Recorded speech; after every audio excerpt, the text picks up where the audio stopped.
Have you ever needed to explain how to play Dungeons and Dragons to someone? How does a role-playing game work? Well, isn't D&D a bunch of nerds sitting around in a circle in someone's basement doing satanic stuff with dice? Why? Yes it is. That's exactly what we do. We sit around in basements doing satanic stuff with dice and being evil. Because that makes sense. That might have been how it used to be, but it's not anymore. Dungeons and Dragons is now more popular than ever. In fact, since 5th edition came out in 2014, the world's greatest role-playing game has become more accessible and inclusive than ever before. We're going to cover the basics, the relationship between the Dungeon Master and the players, how the D20 works, because that's the most important die, and how to roll with advantage or disadvantage, and basically what is a difficulty class. If you want to take the next step and learn about critical hits and failures, you should watch this video next. In fact, damn it, just subscribe and get all of these videos. We're pumping them out about once a week, and we're just getting started. Alright, now into the business. D&D is a role-playing game. That is to say, it's a storytelling game. Appropriate for kids aged 12 and up. But let's be fair, it's mostly played by adults, or at least old people like me who call themselves adults. But the point is, it's a game. It's a storytelling game. Now, how it works is that you have a dungeon master, the DM, and you have players. So the DM spends hundreds of hours coming up with clever and malicious ways to destroy the players and their characters while... Wait, that's not how it works. Go back. Okay, so the DM is a story facilitator. Their first job is to describe the world. They say things like, okay, so you open the door and you see this dark, dank room filled with chests, bursting at the seams with treasure. It seems to be overflowing on the floor. You can see a glowing orb at the back of the room behind the chest. What do you do? Okay, so notice, there is a question. What do you do? So the players now take turns telling the DM what their characters do, right? Jack says, my character, Silvery Silvermoon, is going to cast light. Okay, so the room lights up. Now you can see all the way to the back of it, revealing a throne, whereupon sits an ancient skeletal corpse of some forgotten king. That's nice, says Sarah, playing the hulking barbarian cat person. I want to see what's in some of those chests. So you go in? Yeah, I go in. Are you sure? Yeah, I'm sure. And now you have witnessed your first classic D&D screw-up, one that you will hear many times. This is in fact the most important rule of the game. Forget about the dice and the spells and the hit points. This is what you need to know. If the DM asks you, are you sure, the DM is about to murder your character dead and is giving you one last opportunity to take back some dignity before your ignoble death by humiliatingly simple circumstances. I'm just kidding. That almost never happens. Okay, so you're getting the impression. The DM describes a scene, the players respond with their actions. The DM develops the scene, again the players respond with their actions. Now this goes on, developing the scene until one of two things occur. Dialogue, or someone tries to do something where there is a possibility of failure. Okay, so dialogue. That goes into a whole other segue about role-playing, and we'll be covering that stuff in an entirely different bunch of videos. All that means for you right now is that you play your character either in first person like an actor or in third person like a writer. In either case, you make it clear what your character is trying to communicate to whom and how. You can do accents and the whole, please, you've got to let us in there. Our friend is in there. He's going to die if you don't let us in there. You've got to help us. You've got to help us get our friend out. Or you can simply say things like, my character Bugglewort tries to convince the guard to let us into the gatehouse. Either way is fine. On the other hand, when the possibility of failure looms, like for example you are trying to leap from one rooftop to the next, in rain, during a lightning storm, at night, the DM might turn around and say something like this. Make an athletics check! And this is where the D20 comes in, the one with 20 sides. This is what you use when you try and attack stuff, it's what you use when you try and avoid stuff, and it's what you use when you try and do stuff that requires some amount of skill, and when there is a possibility of failure. Alright, so when you roll this die, the D20, there's going to be a target number that you have to hit. There are different names for that target number depending on what you're trying to do. It's either an armor class for when you want to hit something like an enemy, or a difficulty class if it's a skill check, or a saving throw. A saving throw is when you are trying to avoid something like a spell or a trap, for example. Now, when you roll this dice, there are just two things that you need to know. Firstly, what modifiers you have to the roll. If you are super strong, you might get a +3 bonus to a strength check to open a stuck gate, or if you were extremely clumsy, you might get a penalty for a dexterity saving throw to avoid a fireball. Secondly, you need to know the difficulty class. Well, more specifically, you don't need to know. The DM needs to know. The DM is going to have a number in mind, a target number, a difficulty class, or a DC. And if you can hit that number or above with your D20 roll, including your stat modifiers and or your proficiency bonus or any magic that you happen to have going at the time, you succeed. Woot! Now attack rolls specifically can have special outcomes called criticals. That's basically when you roll a natural 1 or a natural 20. In this case, the term natural means that this is the unmodified number on the dice when you rolled it. So if you roll a natural 20, you have a critical success. And if you roll a natural 1, hold on to your nipples, because now you have a critical failure, and that could be very bad indeed. Remember, all the links will be below, and while you're down there, click subscribe. I mean, obviously, if you haven't done so already, hit the bell, subscribe, do the thing with the thing. You know you want to. Okay, so advantage. Advantage and disadvantage. Every now and again, special circumstances dictated by the DM and the rules will cause you to roll with either advantage or, if you are unlucky, disadvantage. The exact reasons as to why you are rolling with or without advantage are not important to you right now. That can all come later. All you need to know is that if the DM mentions advantage on the roll, you get to roll 2 dice. It's very simple. Here's how it works. So, if you're rolling with advantage, you simply roll 2d20 and you pick the highest of the 2 dice. You don't add them together or anything like that. You just choose whichever one is the highest dice and you take that number, discarding the lower dice. So imagine that instead of rolling 1d20 to hit your enemy with your great axe, you get to roll 2d20 and then literally choose which dice you want it to keep. Amazing! So you roll 2d20, you get a 3 and a 19. Well, obviously you're going to choose the 19, right? If you get a 1 and a 20, you choose the 20. Now, a disadvantage is the exact opposite. With disadvantage, you roll 2d20, just like with advantage, but instead you take the lowest number. Suck. So you roll a 15 and an 8. Bugger. You rolled an 8 with disadvantage. You roll a 17 and a 6. It's a 6. You roll a 20. Oh my god! And then the other dice is a 4. That's a disadvantage for you, okay? So that's about it. Now you know how to play D&D. You're basically Matthew Mercer. Go forth and roleplay, slay monsters, collect the treasures, do all the things. Scoff with you. Off with you. What are you still doing here? Have you even subscribed yet? Why don't you do that? You know, either do that or piss off. And if you're not going to do that, then click one of these things here. All right? Out of here. Go. Bye.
Hello, Internet.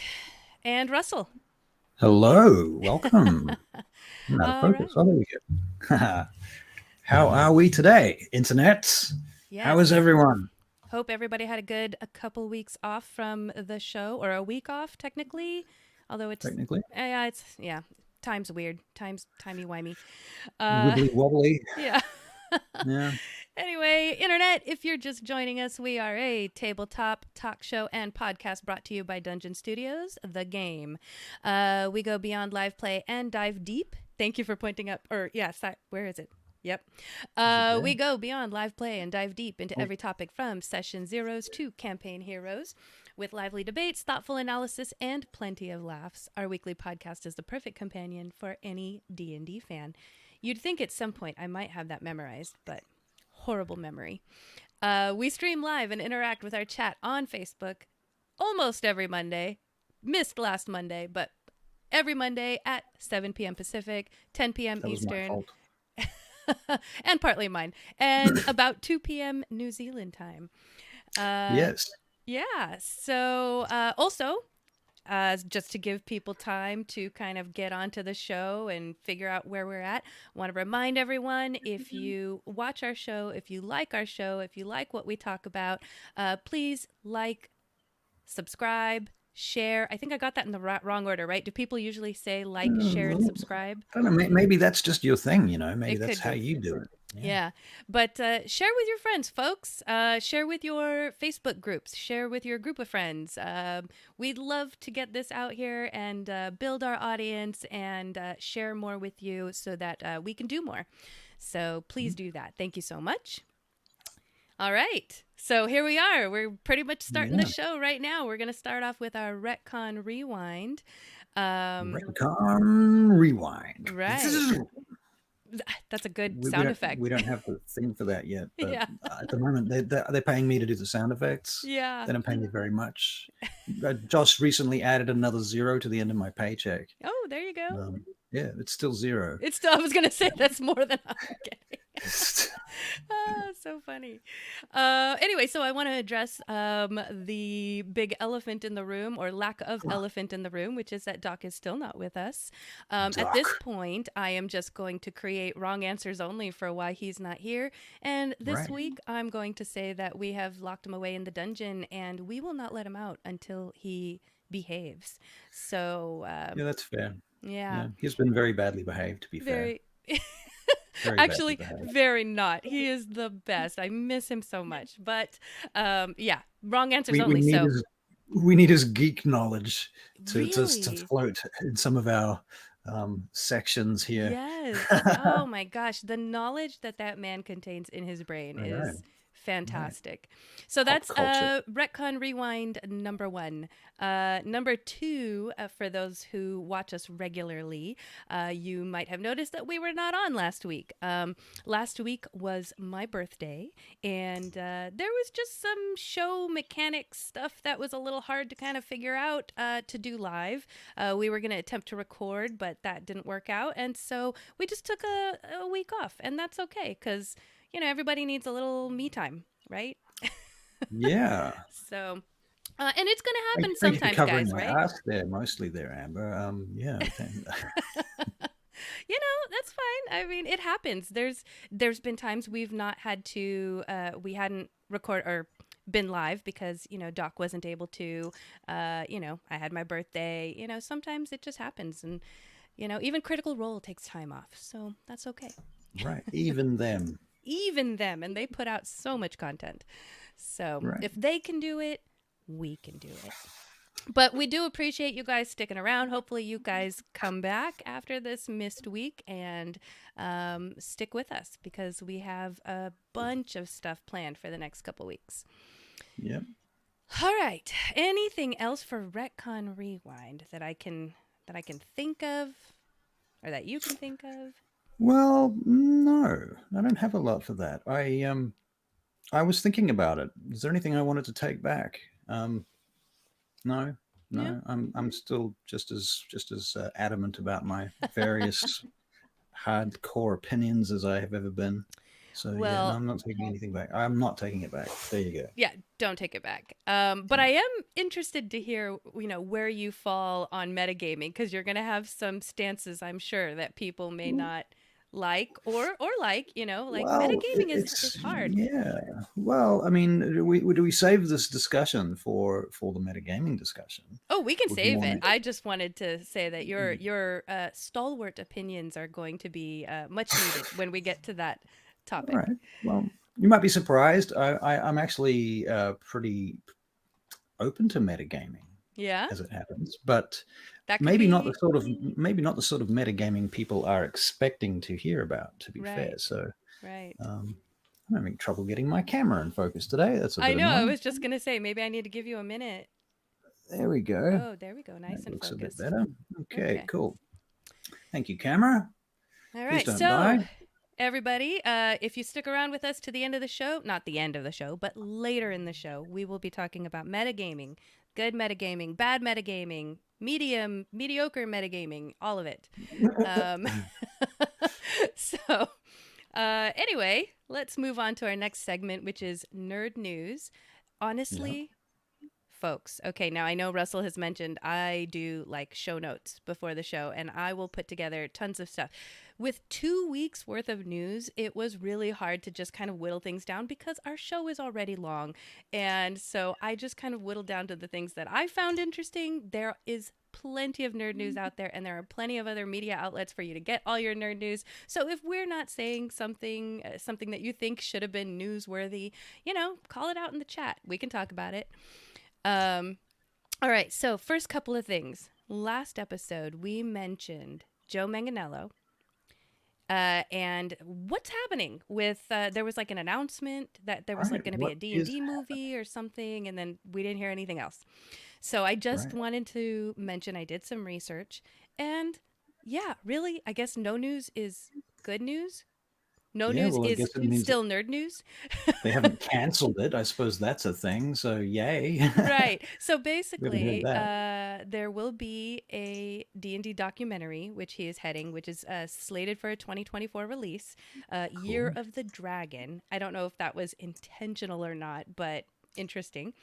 And then there is a Dragonlance live action show that is in progress, but that's the one where I could not find any news on anything about that. No. So yeah. So no news is nerd news at this point because we mentioned it, so I wanted to share it in case anybody was just sitting there and we were leaving them hanging on what's happening with Joe Manganiello. That's what's happening with Joe Manganiello. Nothing, basically. Nothing really. On his Instagram, he's just traveling with his dog and eating, fine luxury foods with his dog. So, and his wife. As you do when you're a rich and famous actor. Right. Okay. And then the other thing we talked about was the D&D movie and how good or not good, how well did it do in the theater? I just hit my mic. I'm sorry. How well did it do in the theater? Is there going to be a sequel? Anything like that, like post D&D movie? If we wanted to talk about that. So I did look up some facts. It was getting positive reviews. Honestly, that's the thing that's really weirding me out is every place that I went to go look for critic reviews, not regular people reviews, like, us, the peons that just live in the world and go to the movies, but critics, everybody's like, oh, it's great, it's wonderful, it's wonderful, it's wonderful. Every real person I know is like, it was a good popcorn movie. It was okay, So I don't know. It seems like with the numbers, I could call out numbers, but I don't know if anybody cares about the numbers. From what I understand, that a sequel will be unlikely, which I'm kind of bummed about. Yeah, me too. That's a bit sad. I think, and I don't know if this was announced beforehand, but I did see news that there will be a D&D spin-off series for Paramount Plus. And I don't know if that's maybe like whatever material they might have had for a next movie, they're just going to now build it into a show for Paramount. Right. So, well, to be fair, look, I mean, 20 years ago, cinema, feature films, full-length feature films was the height of the visual medium. Yeah. That was the best thing. I mean, that's where all the money went, and they were the most expensive products made, and would have the biggest actors, the best special effects, the best cinematography, and so on and so forth. And usually it was the best experience. TV was always kind of rated a lot lower than cinema, right? Mm-hmm. But since we've had Netflix and shit going to television and streaming and what have you, and people now have 42-inch plasmas or bigger, types of LED screens and surround sound in their home, you can have the cinema experience in your bedroom if you wish.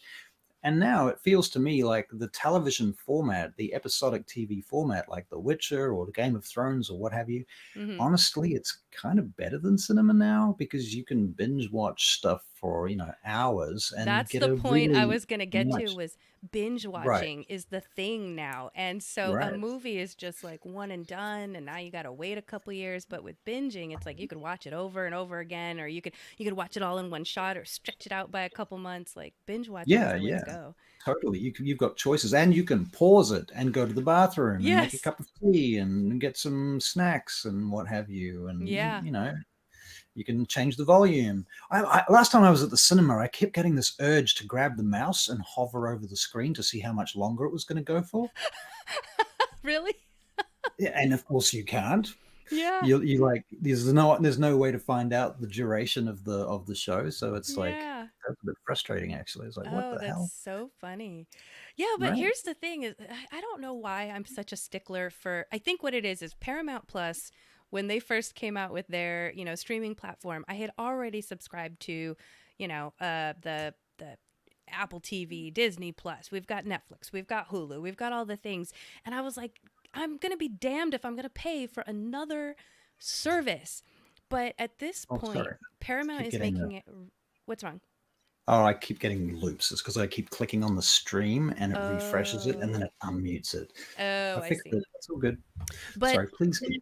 Paramount Plus is making it really hard for me to say no because they've already added all their like Star Trek shows. There's just a million of them on Paramount. And it seems to me that Paramount is now the home of like all things nerdy seem to be going to Paramount Plus. And so I have really been thinking about it. I feel like I need to drop something though to pick another thing up. I just can't pay for all of them. I don't want to do that.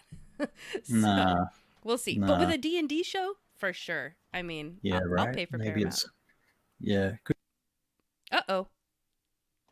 Uh-oh. It looks like we lost him. I'm going to tell him real quick to join.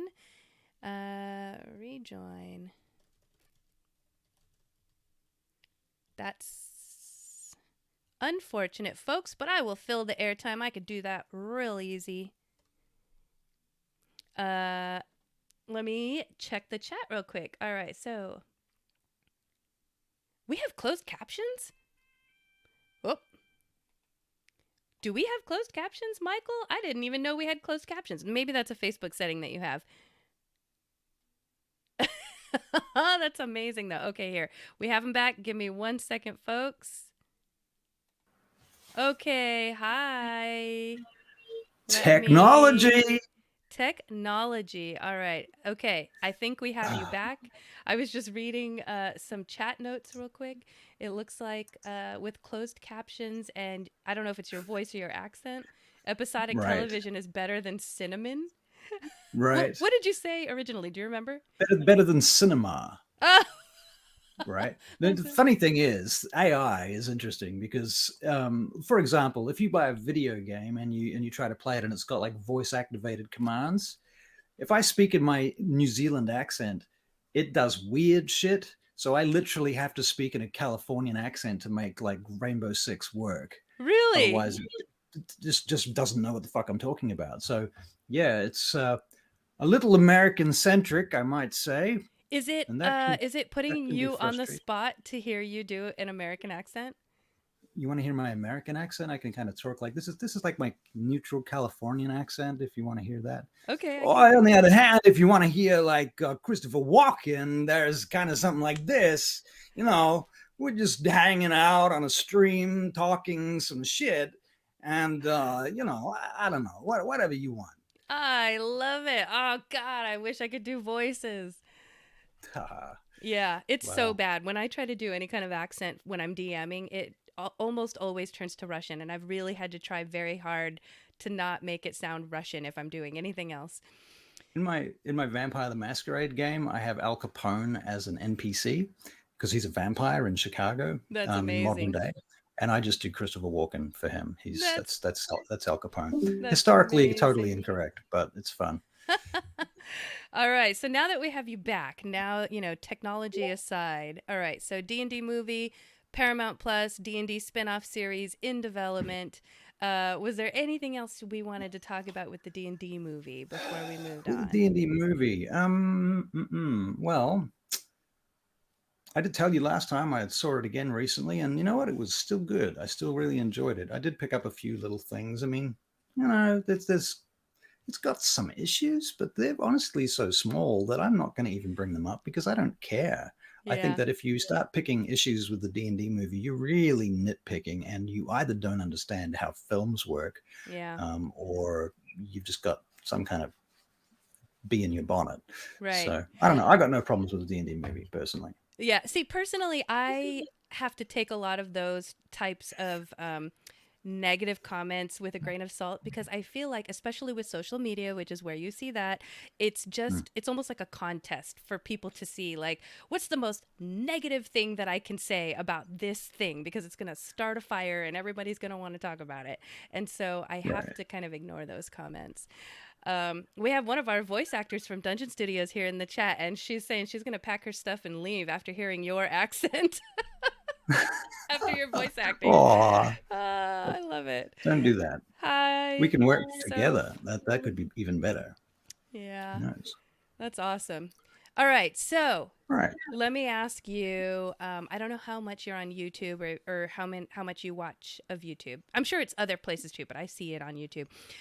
There was a deep fake trailer for The Witcher featuring Liam Hemsworth. Did you watch this? I have not heard of this. This sounds fantastic. Oh my God, it was so good. If you are a fan of The Witcher, obviously you're gonna love it. Or if you're a fan of, oh gosh, I'm gonna forget his name now. Who's the guy who's The Witcher right now? Uh, Henry Cavill? Henry Cavill. If you're a fan of him and you're not looking forward to seeing Liam Hemsworth in the role, go search for the deep fake trailer of The Witcher.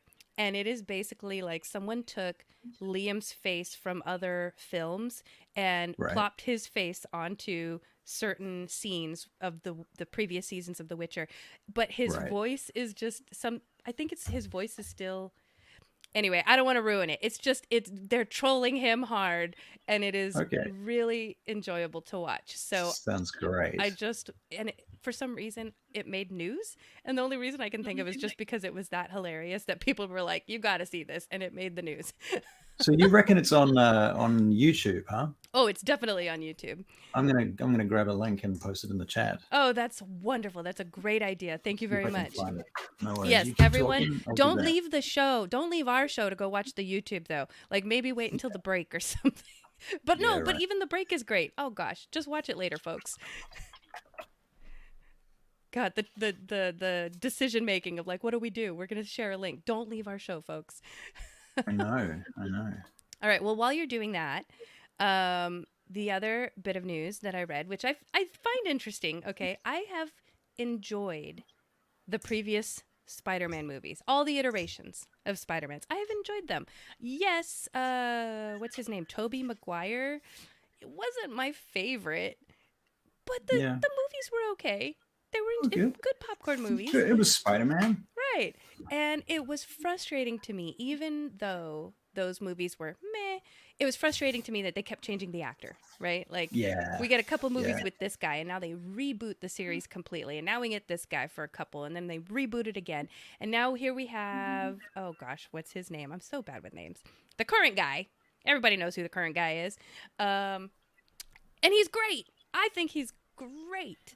And from what I understand, he's about to make history because they are going to make a fourth Spider-Man movie, and he will be the first, To crossing get 4 fingers, movies. to get 4 movies.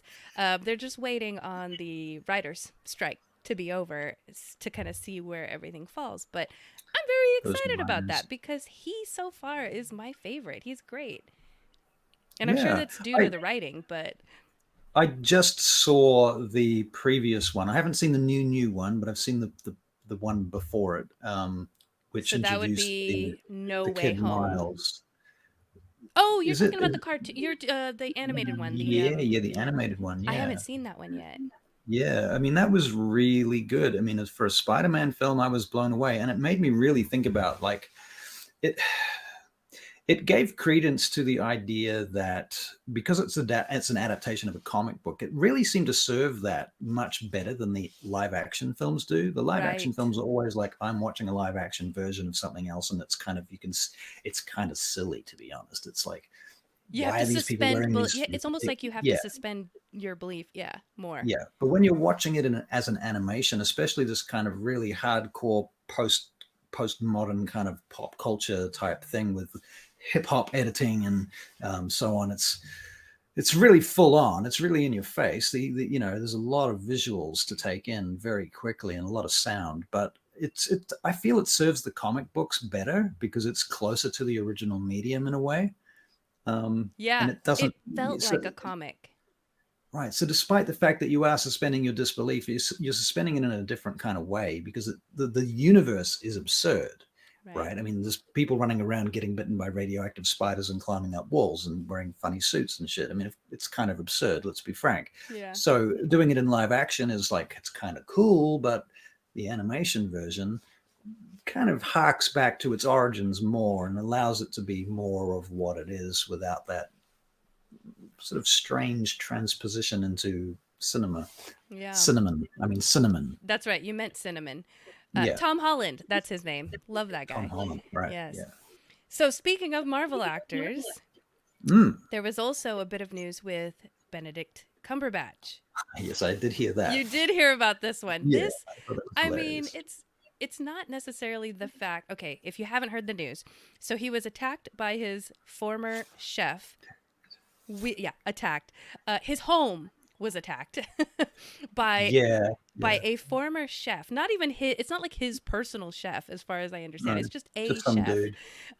wielding a fish knife, and not to minimize anybody getting attacked at their home, in their home, what have you. I mean, it happens to celebrities all the time.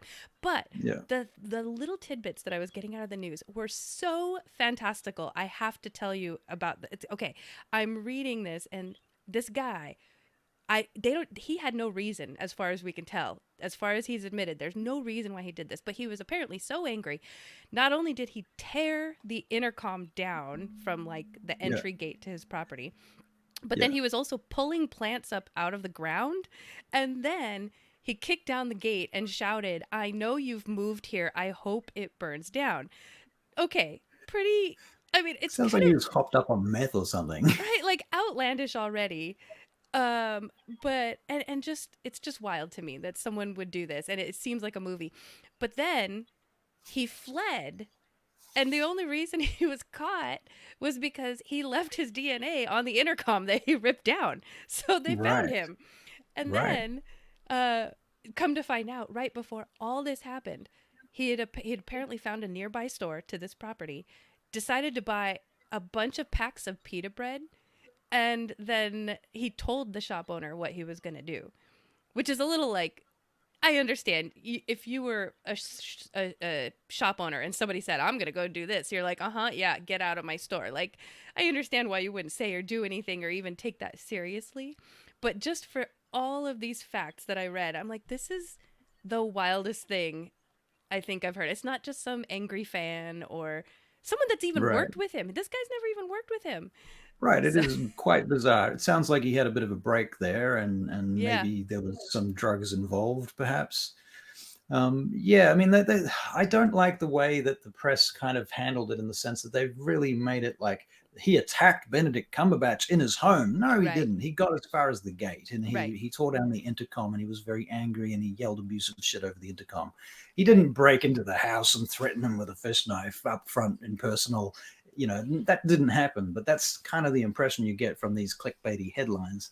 But I mean, it's not that nothing happened. It definitely something. The guy has problems clearly, and it must have been scary for poor Benedict sitting in his mansion behind his security guards and the security gate and his cameras, and his family, I'm sure, were shaking in their boots. They're very fragile, It's I get it. Yeah, I lived in Hollywood for a couple of years, and yes, but it's nobody scary broke down down there. my gate. I wish.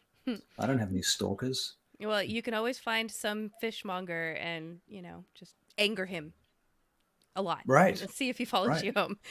right. I was wondering if maybe Josh would volunteer to be my stalker. Oh, hey, you know He's, what? If he's stalking you means we get to go to New Zealand, I mean, free right. vacation. So, Yeah, free vacation. I don't know about that, but it's certainly a vacation. yeah. All All right. right. Yeah. So that was all for my news. Like I said, 2 weeks gone by. I'm sure there's plenty more news, but I had to pick the ones that I thought were going to be very entertaining and fun, and I enjoyed. I want to know what Benedict Cumberbatch is doing now. I want to know what his next movie is going to be. Gosh, That's well, what he's I'm probably curious locked about. into doing Doctor Strange for who knows how long. Yeah, Who? that's if they don't replace him with Spider-Man. I think I read, gosh, was it the other Hemsworth, Chris Hemsworth? who Chris said, Hemsworth, yeah. maybe it was him. Now I might get this wrong, so don't quote me, folks. But I read that one of the Marvel folks was like, I'm so done with playing this character. Like, I'm just ready to move on. And I feel like it was, Right. I feel like it was him because Thor, I'm sure after a while it's like, ugh, give me something with a little depth. There's only so much you can do with Thor, Yeah. you know. So. There's a lot of one-liners. Anyway, yes. So, what is our next topic of discussion? Yeah, our next segment is your week in games. And it looks Right. like between you and I, we had a bunch of stuff happening in the last 2 weeks. So, Sounds like do it. you wanna start, or do you want me to? Oh, I don't mind. Should we flip a coin or roll a dice? Oh, I don't have anything with me You, on the you don't have moment, anything. so What kind of D&D player are you? I know. Well, I just had a What? big old D&D weekend, and so everything's in my backpack. Fair enough. All right. Well, I don't know. I'll go first if you like. Get it out Sure. of the way. Yeah. Okay. So this week in my gaming life, first of all, I spent a whole weekend at an event called Armageddon at the ASB Stadium in Auckland, or the showgrounds, more to the point. It's basically a big Comic-Con pop culture thing, people wearing cosplay and so on and so forth. The company that I worked for, Questbook, we had a bunch of DMs there running games all weekend. So I ran an insane number of D&D games, one-shots, with people who were everyone from total noobs to people who had played for years. Now, can I ask you a Curiously quick enough, question? Is it like yeah. you're DMing on the fly, or did they have to pre-register for this? So you knew like Oh, who you're I DMing? knew. I Okay. knew I would be DMing for months. I Okay. did it last year as well. Okay. We have the little booth set up. I've got some photographs of somewhere up and flick you at some point. Cool.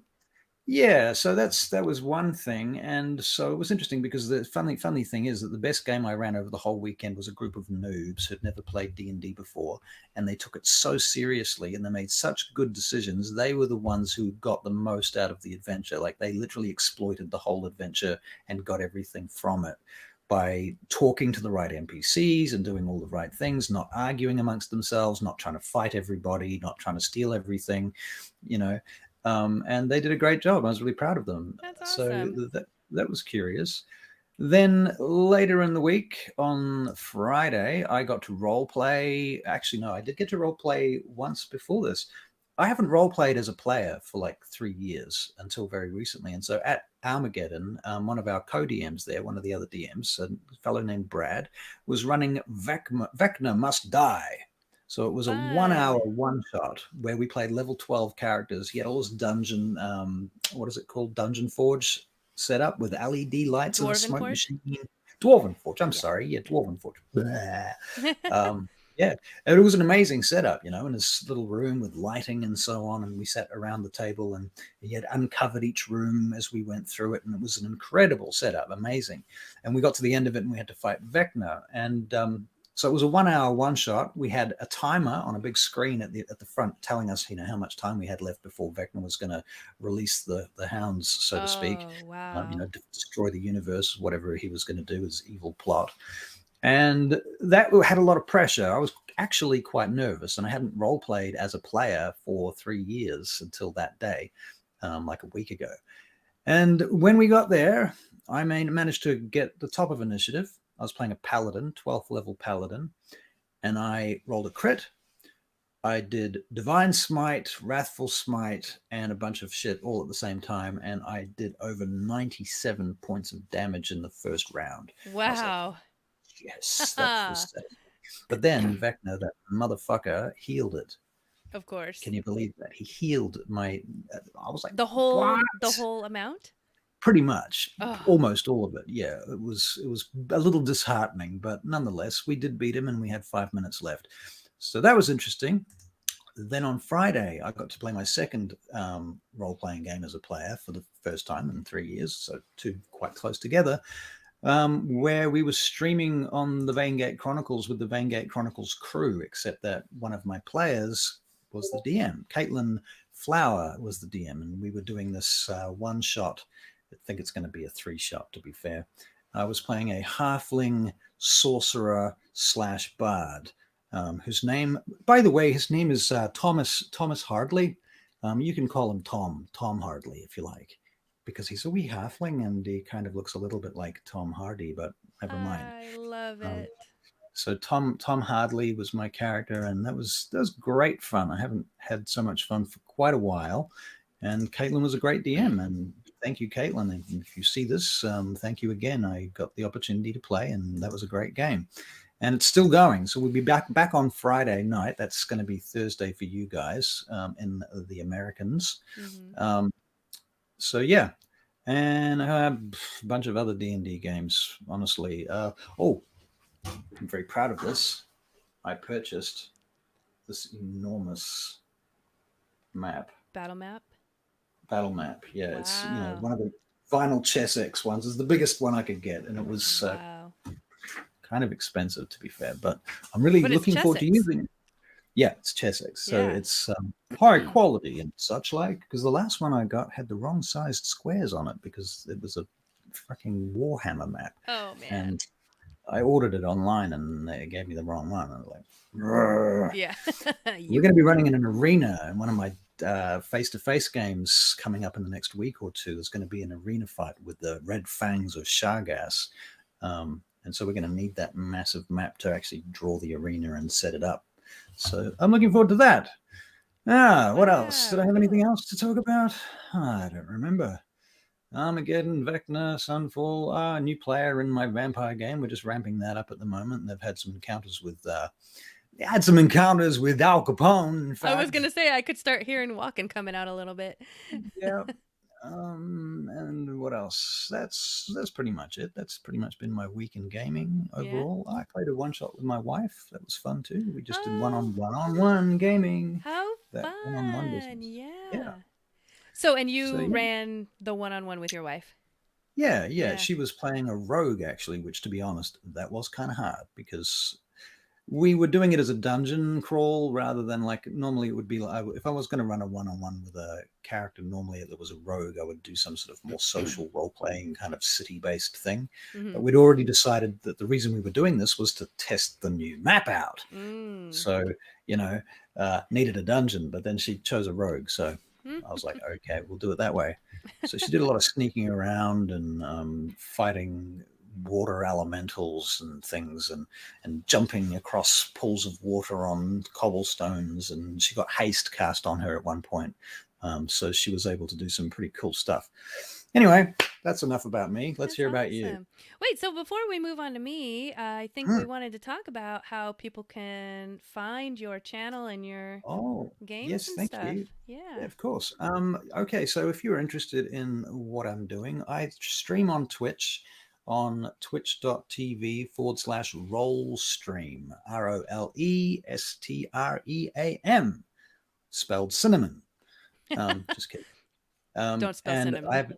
Don't spell cinnamon, just Rollstream. So you can find me on Twitch. We stream 2 or 3 times a week, sometimes more. But we're coming back with the Vanguard Chronicles shortly with our second season of that. We're doing The Burning Path, which is a D&D game in my homebrew universe. All my D&D streams are set in the same universe, in the same world, Sidariel. And we have a YouTube channel, which is RKDM1. I can post you a link if you like.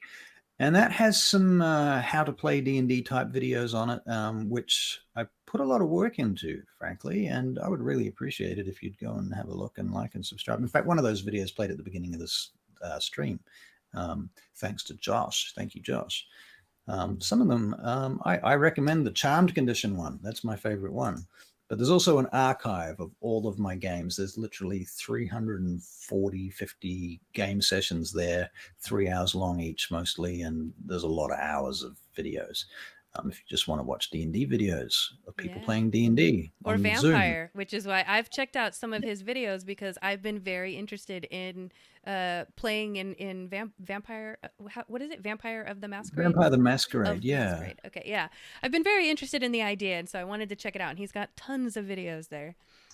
Yeah, actually, I also have a clip that I made of Caitlin's game that I'm going to drop for you because I think it's really fun. It's only about 2 minutes long, and if you've got 2 minutes and you want to have a laugh at me being stupid, and it's quite emotional, actually. I'm going to just drop this in the Facebook chat over here. And if you like it, come and like and subscribe to the channel. Yeah. Yeah. Do Yeah. it. All Do right. it. So, All right. That's me. with the last couple weeks, I feel like the last few episodes, I'm like, man, I don't really have much to tell you guys. My character's been dead, and so I haven't played in that game for a few months. And then, I also the game I run, we usually play about once a month. So there are just some weeks where I don't have anything. But the last 2 weeks have been pretty full. One, I'm going to quickly show you. So I really enjoy making my own terrain. And Right. I also have all the other, like, I utilize battle maps that I buy. I don't know if you can see them behind me. There's like a bunch of rolls back there. So I have battle maps. There's all the terrain, some of the terrain that I keep that's up there, back there. Cool. And I recently bought one of those like hot wire setups, like not just a hand one, but it looks like a sewing machine almost, but it's like a hot wire cutter. And it has sped up my builds so much. I'm going to show you a Wow. couple pieces that I literally made. I would say it all in all, maybe 4 hours. I did both of these pieces because of this hot wire. So this, I'm going to try to scroll Wow. it through. So this is a bridge That I is built. cool. What did you Very make it long. out of?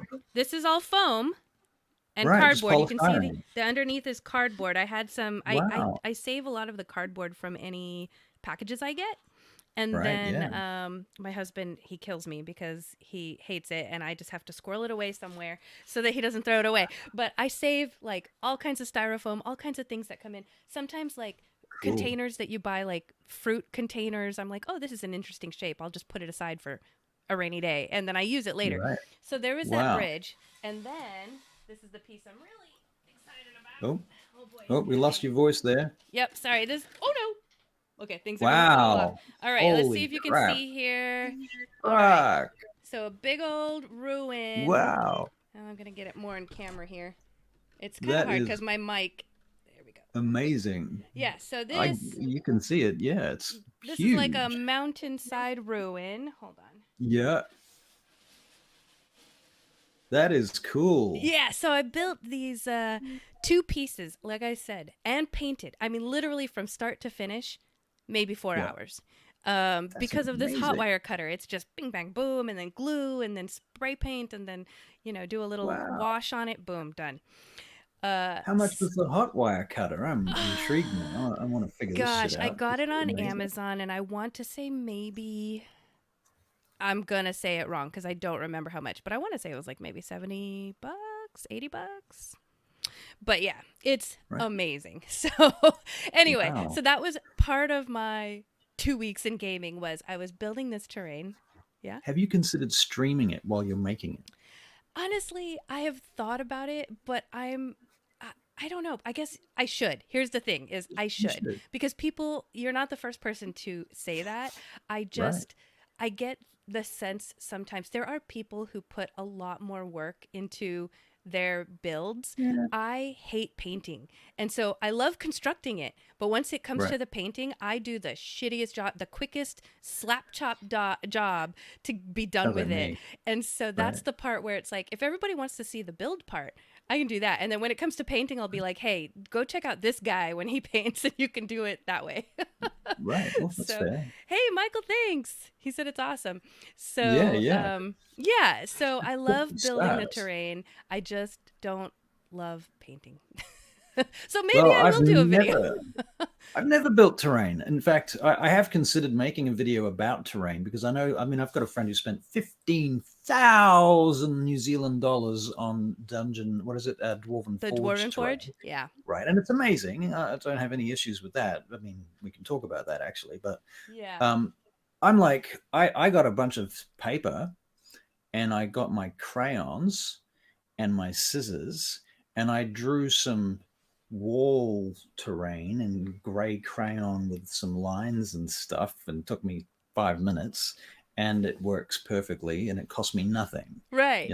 Like it's 2D, but you can move it around and it does all the things that everything else does. It's just not 3D, and that does have one advantage: you can see over it.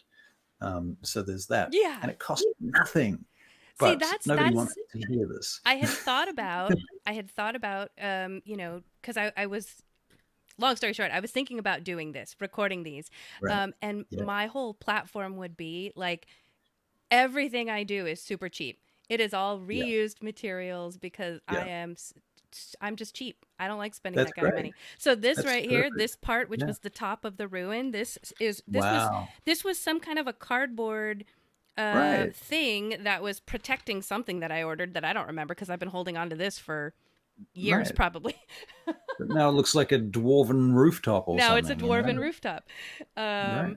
So yeah, and like strawberry, the little plastic containers that hold strawberries, they just like Right. squares with like little Right. lines.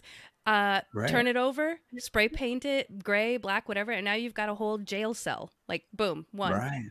And then you just Wow. build little pathways, get a few of them, you've got jail cells. Right. Done. That's great. I was So, collecting those long tubes you get in I'm talking about cardboard tubes. You uh-huh. get them in the Like paper towels. Yeah. Yeah, I must have had 200 of them until my wife finally made me throw them out. And what were you 'Cause saving them for? well, they were Same going to thing. be pillars at some point, but I never got around to it. And I had egg cartons up the wazoo. Yeah. Egg cartons. I figured they would be useful for either soundproofing or for some sort of terrain, but no, I never got around to it. I collected them for like 2 years and I had hundreds Wow. of them. Yeah, I No. did have to stop. I do have to stop myself at some point. I have a set area where I store these. And so if it won't fit, then I have to go through and declutter or I have to not save whatever it was I was going to save. That's how I manage it. Right. That's a good way. Yeah.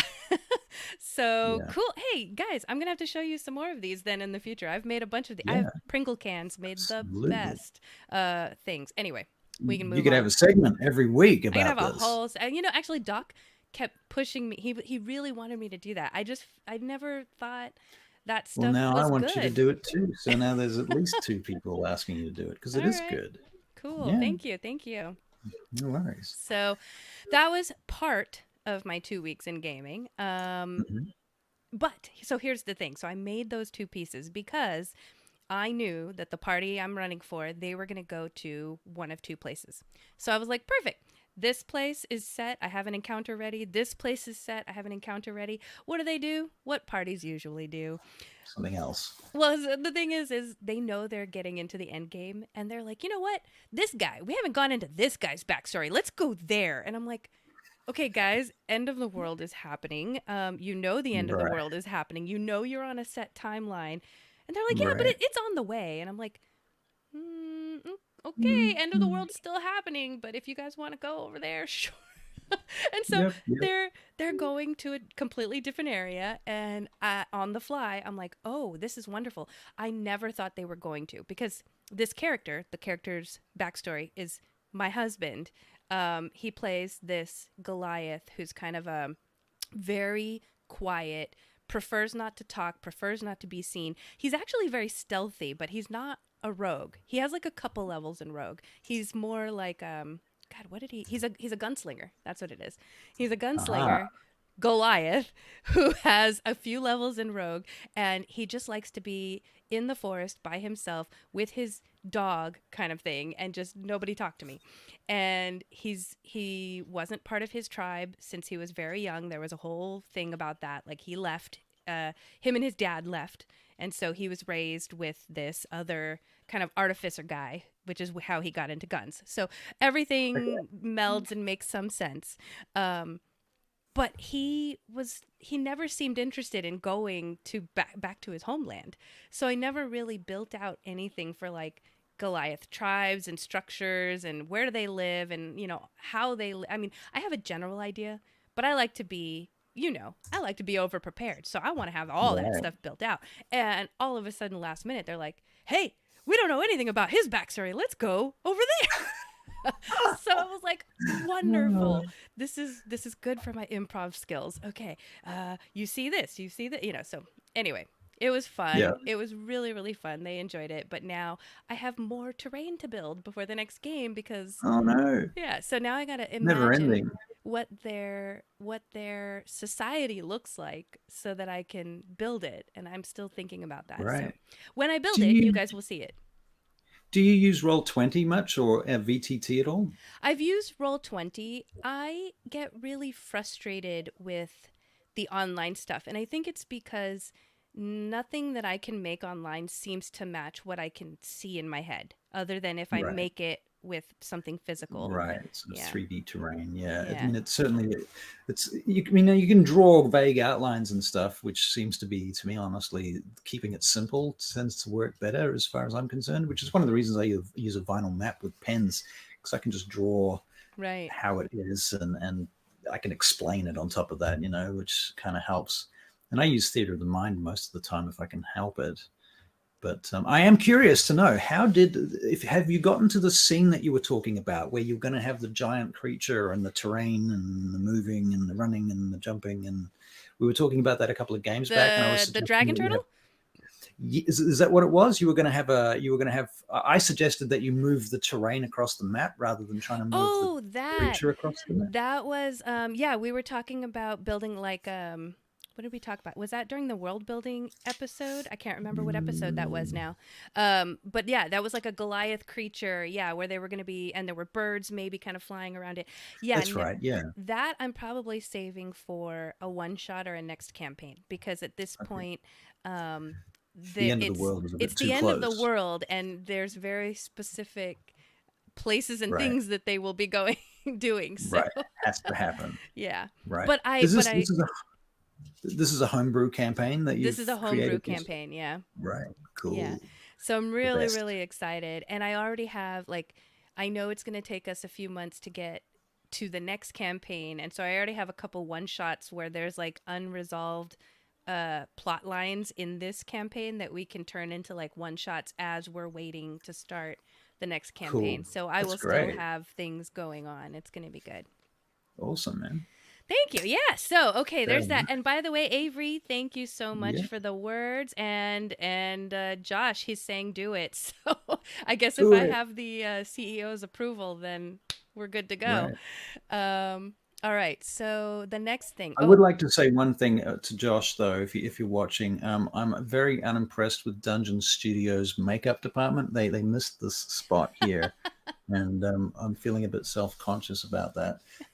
So can we replace the makeup artist? And the green room's not very good either. hmm. There's nowhere for tea and coffee, and so Maybe we I'll need put to a do this on Zoom so you can have like one of those filters, get some eyelashes going. yeah, right. Yeah. But Actually, when I'm making videos, I often get my wife to do makeup for me, which is nice of her. really? Yeah. Hey, cool. Yeah. All right. So that was all the game that I run. Now, the game that I play in, everyone will remember that my character died. My soul was pretty much ripped to shreds.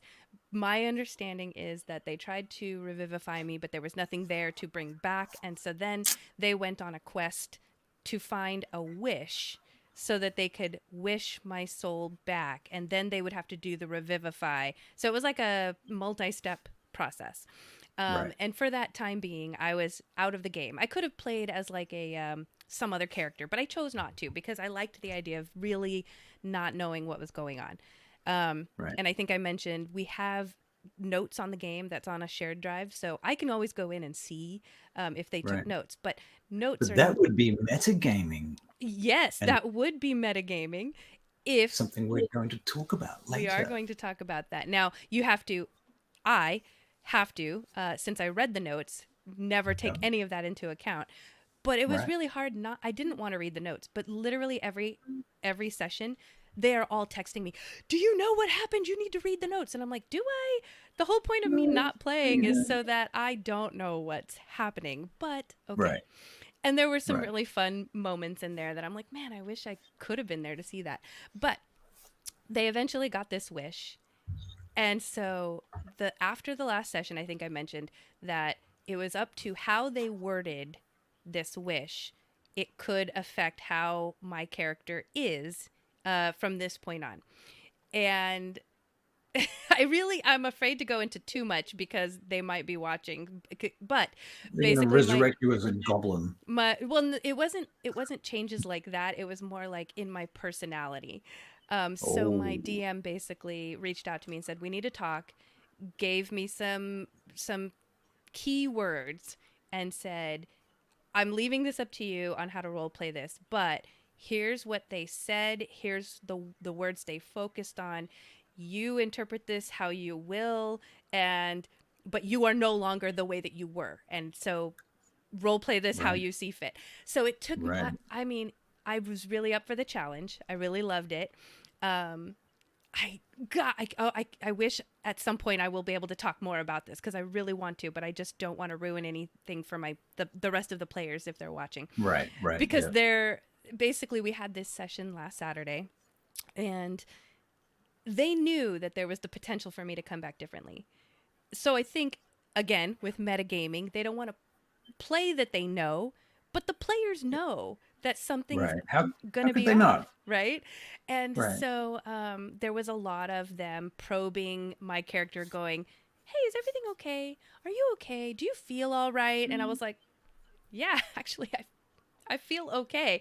And but I was role playing differently, and I guess the most I can say is that my character had a very traumatic past, very broken by it, to the point where she saw the faces of her loved ones in other people. And so, I think I mentioned this before. If you've seen Quigley Down Under, she thought, you've never seen this movie with Quigley, you should watch Quigley Down Under. It's amazing. Quigley Down Under. Right. Quigley Down Under, it's Assume it's set in Australia so, then. I can't remember his name. Tom Selleck. It is set in Okay. Australia. But Right. basically, this woman thinks that he's her dead husband. And so she keeps Right. referring to him as her dead husband. And he's like, "Lady, until you learn who I am, like, none of this is going to happen. This ain't going on." Right. And so I've done that with other players at the table. Like, "Hey, you're my dead fiance." Or, "Hey, you're my sister that I have, all my family's dead and gone because of traumatic events." And up until the point that my character died, the whole story arc for my character was becoming mentally healthy again, and I was finally getting to that point, which I'll say, I don't know if I were an actor, I'd be a method actor, but it's been really hard on me mentally to play this character because I listen to Right. music, I get into her head, and she's just so broken that it's like, Right. oh God, I can't wait to be mentally healthy again so I could just be happy all the time. So my Right. character finally gets kind of to a good point, and then this happens. Oh And the no. players don't know, they don't know which way their words affected how I came back, so they are watching for Right. every little thing I do, and I'm really Right. trying not to like be very obvious with these Right. changes yet. I don't want it to come out right away that this is what I am. Like, I No. want them to really pick it out. So it's just Right. been, it's a lot of fun. Only one session in so far, but it's so much fun just watching them like kind of squirm and Very, uncomfortable, feeling very like they cool. did something wrong to me. Right. So, but there was, Wow. and the other thing that was really great. So I think I've talked about, so my character has attached herself to this other player at the table, this other character who the player is he's great at role playing. And him and I just role play off each other so well Yeah. that at some point it seems like the rest of the table kind of feels uncomfortable. And Right. so we've talked, like, how do we draw everyone else in? And I think this game was perfect because we ended up being at a table. I mean, our characters were at a table in a tavern. And somehow it all kind of came up, like they're asking me, "How are you feeling? Are you okay?" Like the mental health check-in. And somehow it Right. became this mental health check-in of each of our characters, and every Right. single character had like this wonderful role-playing moment, and it's not very often that all of us are doing that all at the same time. It feels like, me and this one guy, we're role playing like 24/7, and these other folks, like, we kind of have to, I don't know if we have to, but it feels like we have to pull them in to get them going. And instead it Right. was it was a role play a Cool. palooza. It sounds like a sort of turning point, maybe even for your group. Maybe like a big Maybe. traumatic event brought everyone together. Yeah, yeah, and sometimes that sort of thing, when you start feeling the emotions in the game, you really start to connect with your character on a new level in a different way. Yeah. I did an interesting thing last week in one of my campaigns. Avery will know about this, where I got some of my players to stand up and role play with me. Stand up. Like stand up from the table. So you Okay. don't have a character sheet, you don't have your dice, you don't have anything to hide behind. You've got to stand up, and I'm going to be in character. I was playing, one of their superiors, an elven priestess, actually, who was basically grilling them one at a time. And it was fascinating. At the end of it, everybody clapped. And it was Oh, that's like they awesome. like a little play, you know. And it was, I've done this many times before in the past with Vampire, with a group that I knew really closely, but I haven't done it with D&D players very much at all. So it was really interesting to see them get up and actually role play. And some of the comments they made were about sort of how nervous they were at the beginning, but then this kind of how it was scary, but in a good way, because their characters were scared. It made the NPC that much more kind of weighty, and Right. they couldn't sort of sit there and go, "Oh, I'm going to do this, I'm going to do that." They had to be their character for the scene, you know. Yeah. So yeah, and that kind of thing. I mean, it sounds a bit like what you're talking about in the sense that it felt like a breakthrough for my group, Yeah. and I'm wondering if that was a breakthrough with your group in the sense that you got everyone talking in character Yeah. about their characters. Yeah. I don't You know. know, That's a great idea too about stepping away from the sheet because um I've it's really easy to hide behind. it's I there in a weird parallel. I'm having a conversation with my mother about something else, something personal, but I told Yeah, her that you need to like take this from a different angle where the person that you're talking to can't rely on this piece of paper essentially.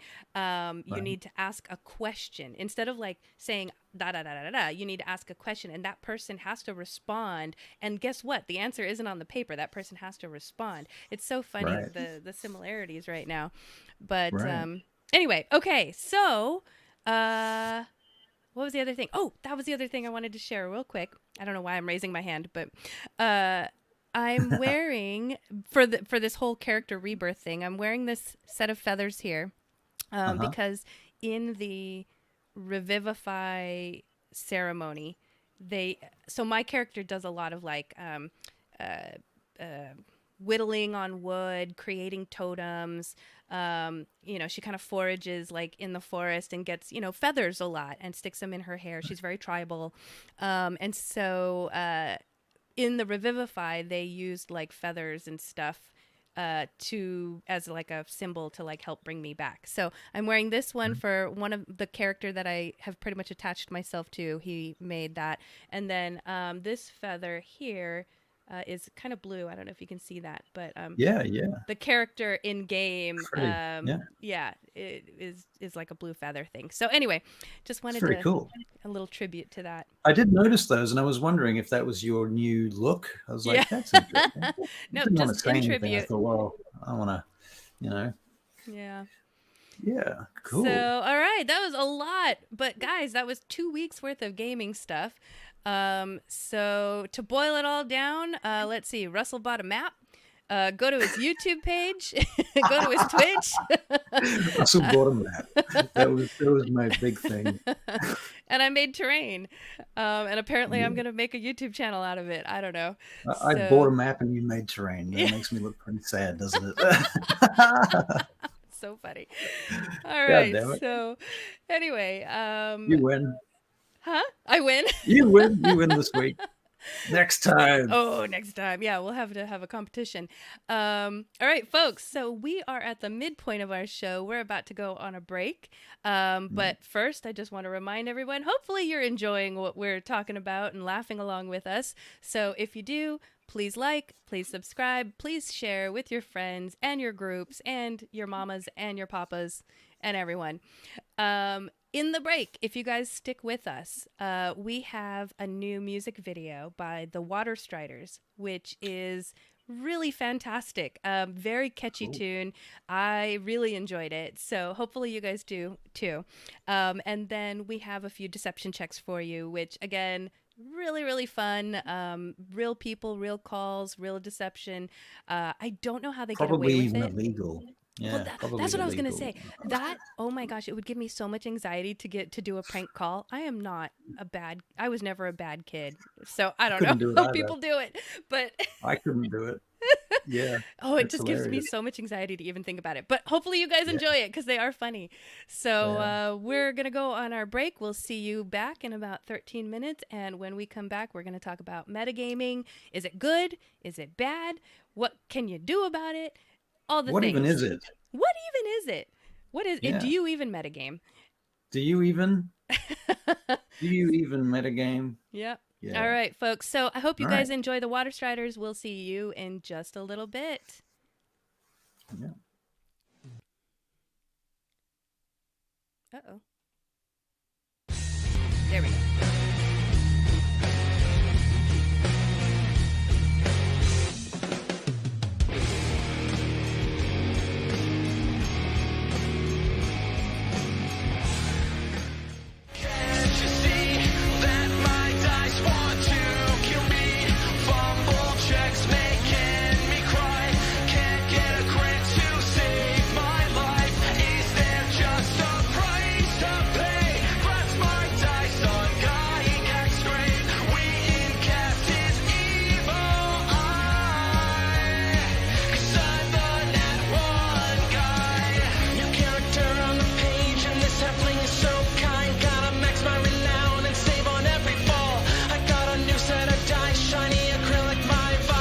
Start out so nice. They always start out so nice. Now I'm starting to weep.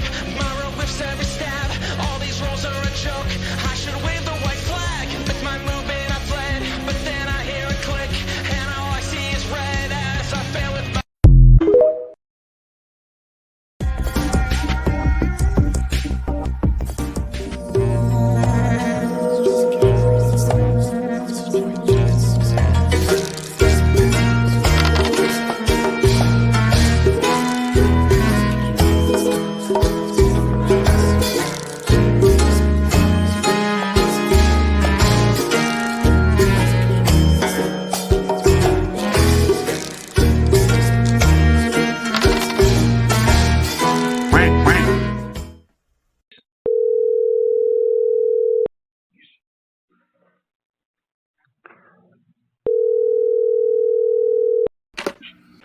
Hello, this is Spring Hill Suites in Hillsborough. Brenda speaking.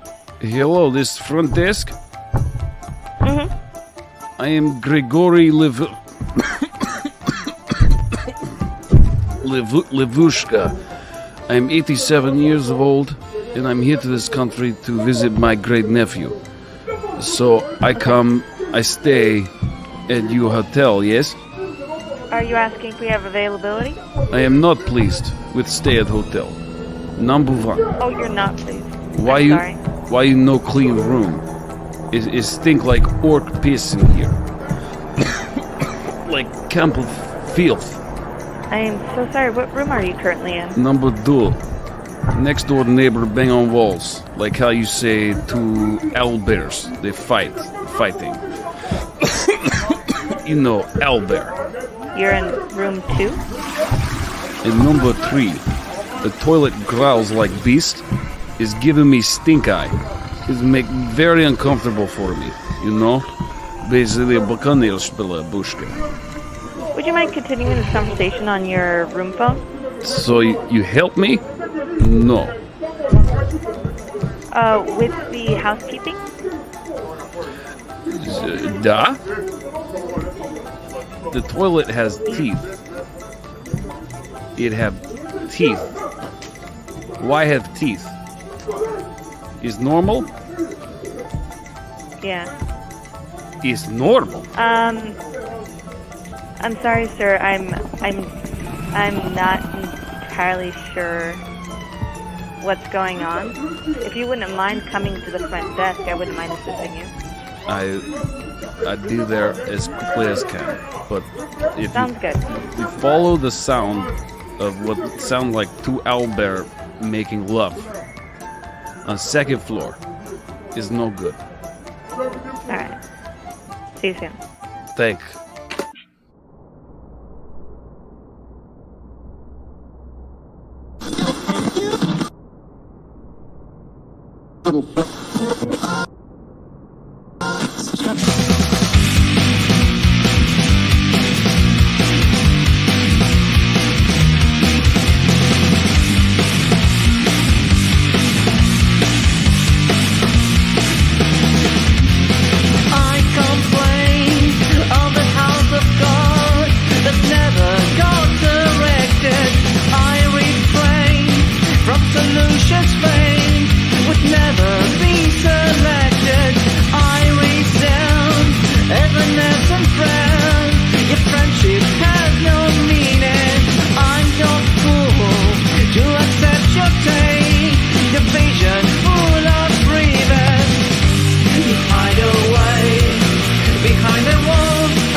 you are gonna take the blame. Take the blame. Take the blame.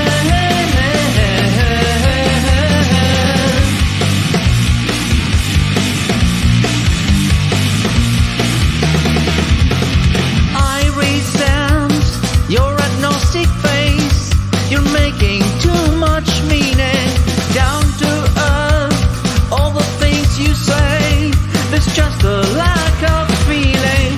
I create rules are hard to break, but you say no, you'll never. I see now where you're coming from, but something lasts forever.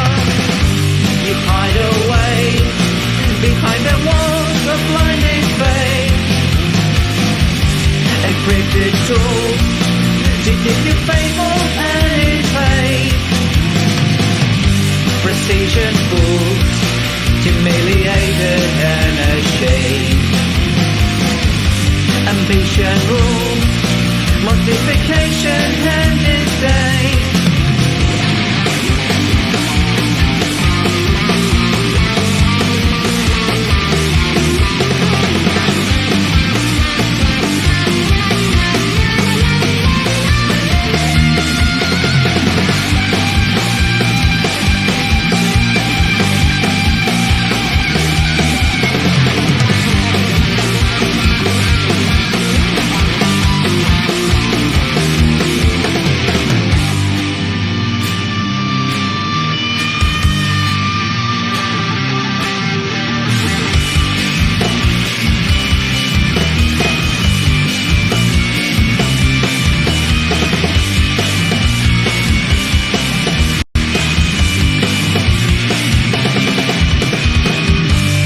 Hide away behind the walls of bloody faith, encrypted tools to keep you faithful and in faith. Erotic moods, they're all confused, but they will stay. Ambition rules, but you are gonna take the blame. Take the blame. Take the blame.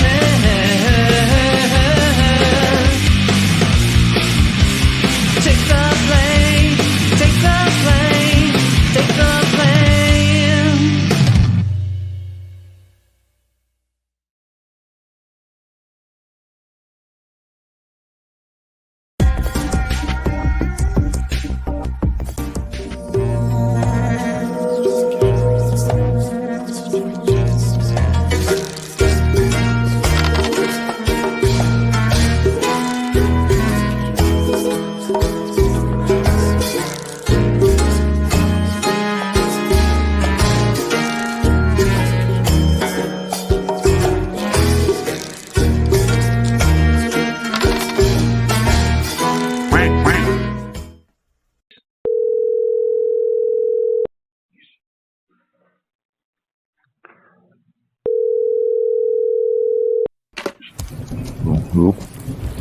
Hey there, can you hear me okay?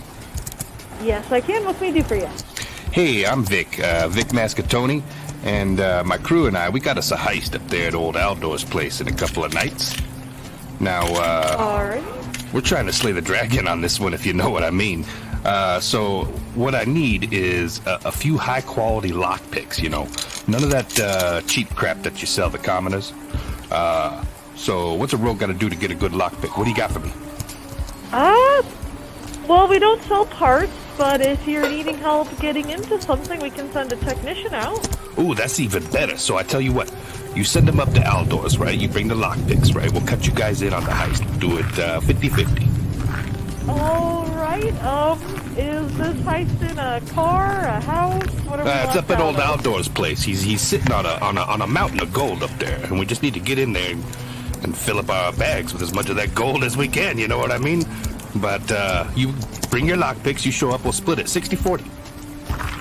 I'm not sure our insurance would cover us sending our technicians. I tell you what, I'll slide you $2,500 up front. Nobody's got to know nothing. You come with the picks. Well, I'm not the technician. I'm just the dispatcher. Well, get me to the technician. He might want to make $2,500. Okay, what's the address? And that's going to be up at Way. Okay. In which city? What are we calling here? We're calling Portland, right? Yeah, it's going to be in Portland.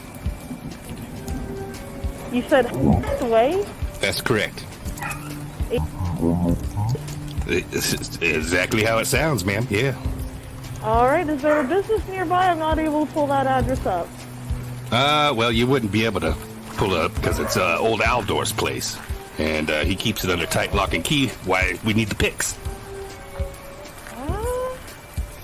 I don't think we'd be able to assist. All right, well, I'll tell you what. I'll go on down there to the next locksmith and see if they want to make some money. You have a good night, huh? You too.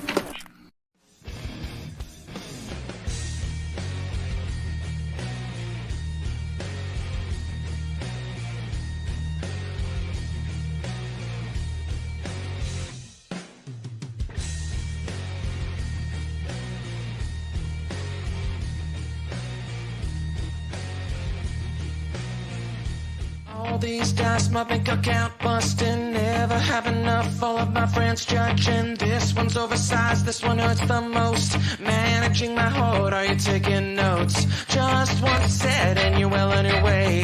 You think that you're done, but you can't disobey. The voices in your head, it's a lethal dose. Click, clack, you're a dragon, you've been diagnosed. Hey, you beautiful showcase. I need a set for every race.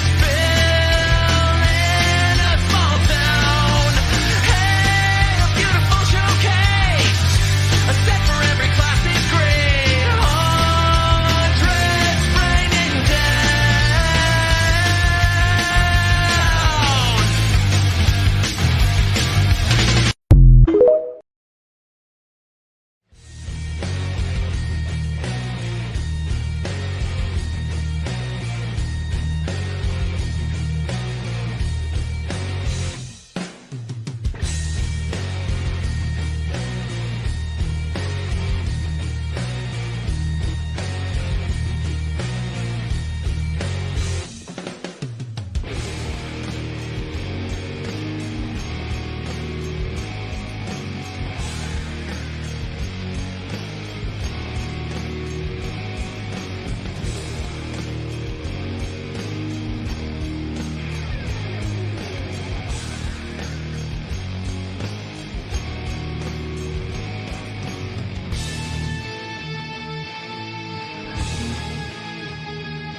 You're quiet.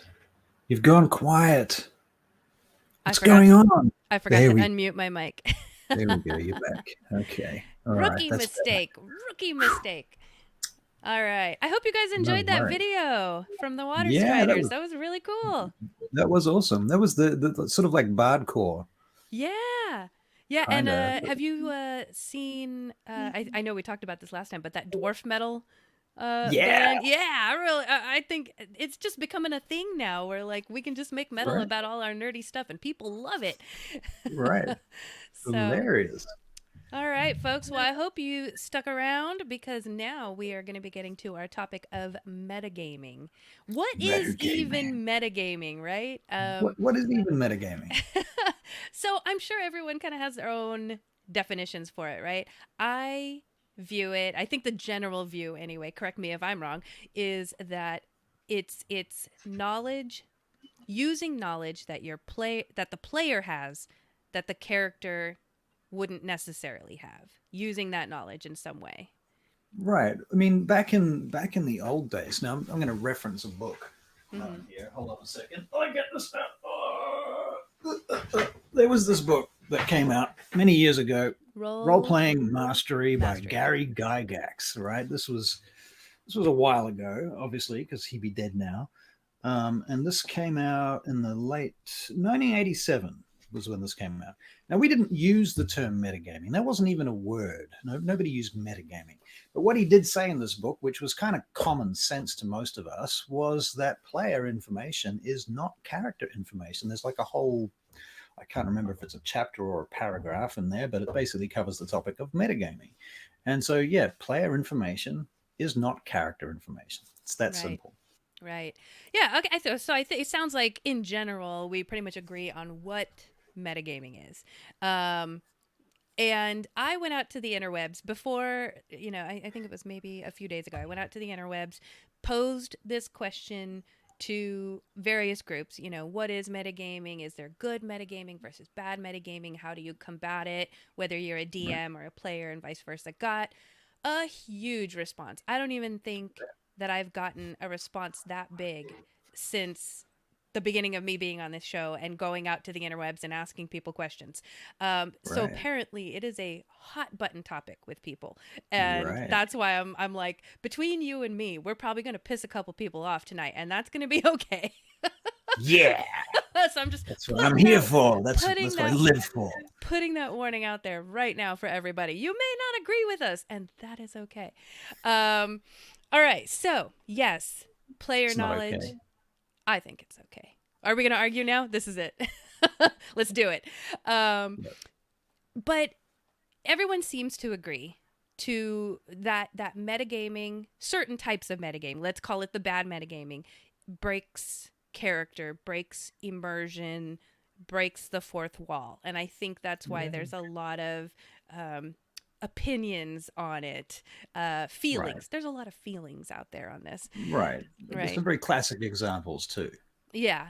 So, let's talk about the metagaming examples. So for those who maybe are new to the game, don't quite understand what metagaming Right. is, what that looks like. Why don't you Right. start off with a few? Tell me what you think metagaming looks like. Okay, well, I mean, I think the worst kind of metagaming, in my opinion, is stuff like you encounter a monster and immediately you reach for the monster manual and look it up. Mm-hmm.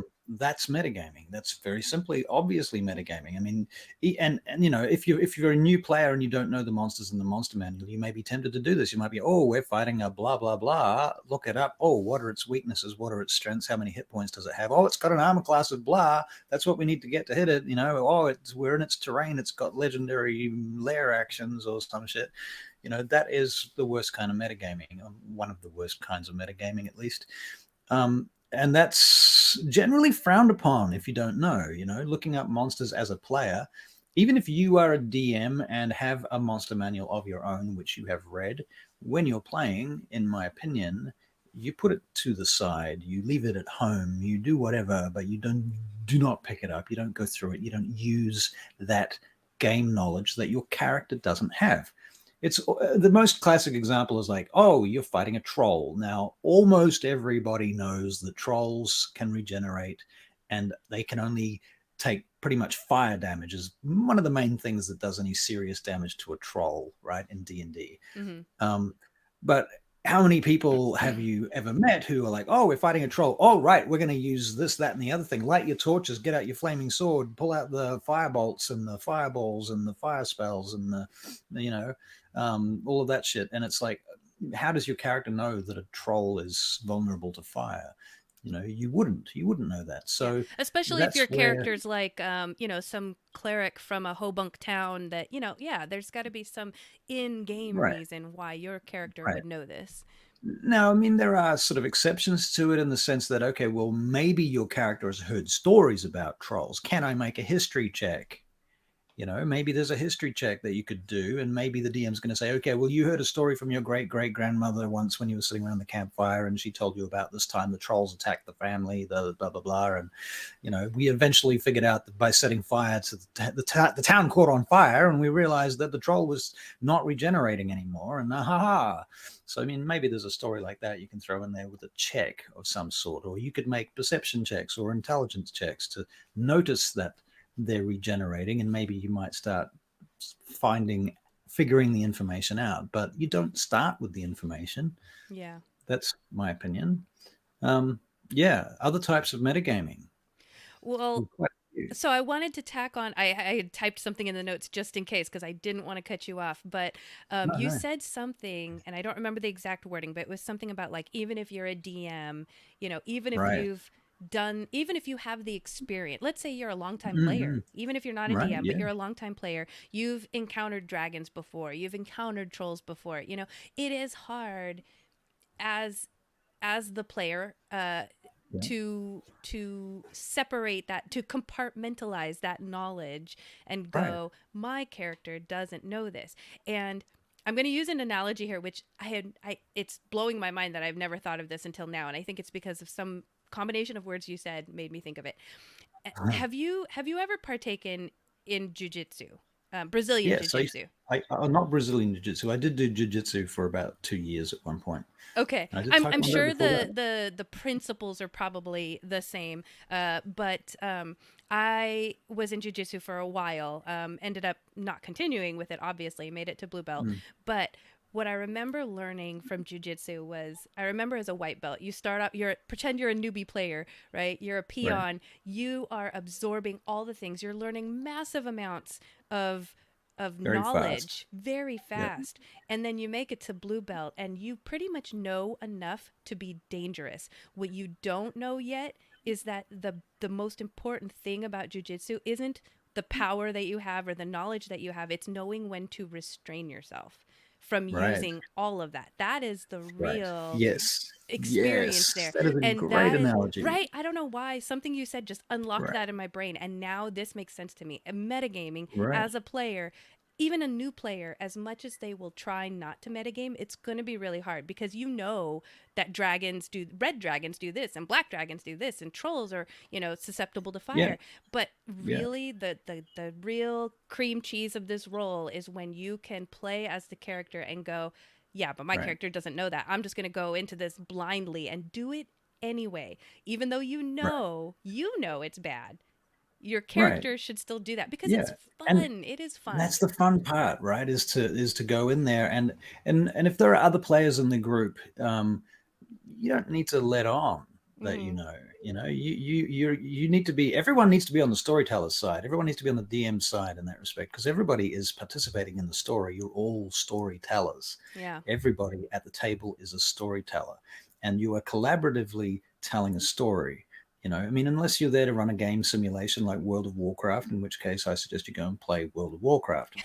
But that's a different kettle of fish. And then look, there are plenty of people that do play D&D very mechanically, and that's fine. I'm not telling people how to have their fun, Hmm. but in my opinion, and what makes it fun for me, is when the players collaborate in a way that's true to their characters. And you don't have to let on stuff, you don't have to let on that shit. In Right. fact, half the fun is playing dumb. It really is. you know It really I mean, if is. the thing about role playing to me is like, as it's very similar to acting, right? You're playing a role, and actors are able to take a screenplay or a play script or whatever, a movie script. They know what's going to happen. Yeah. But the thing is, they're still able to play the beginning of the story, the middle of the story, and the end of the story, even though they know what's going to happen. Yeah. Like they It's know no their different. character's going to die off, but they can't act like they know that they're going to be dying. Yeah. Exactly. You're playing each scene completely and fully in and of itself. You're not. In fact, that's an analogy that actors use. Don't play the end of the scene, basically, or don't play the end of the story. Essentially, Yeah. you've got this character development, and so you want to see the character develop. Yeah. That's the thing. So don't miss out on it by sort of over metagaming in that respect. Right. So I have also done, that's the thing is metagaming, as much as we're making it sound like it's an awful thing, it's almost, I would feel, impossible to remove from your game at some level. And we'll get into I would that. say you don't even want to remove it from your game entirely. There Right. are aspects of it that are Good. really good And we useful. will get into that. But as a longtime player and new DM, I did this recently. I would say at least it was probably about a year ago. And this isn't talking about like knowing an enemy's strengths or weaknesses. This is Right. having secret knowledge that my character didn't have, but that Mhm. I, the player, knew.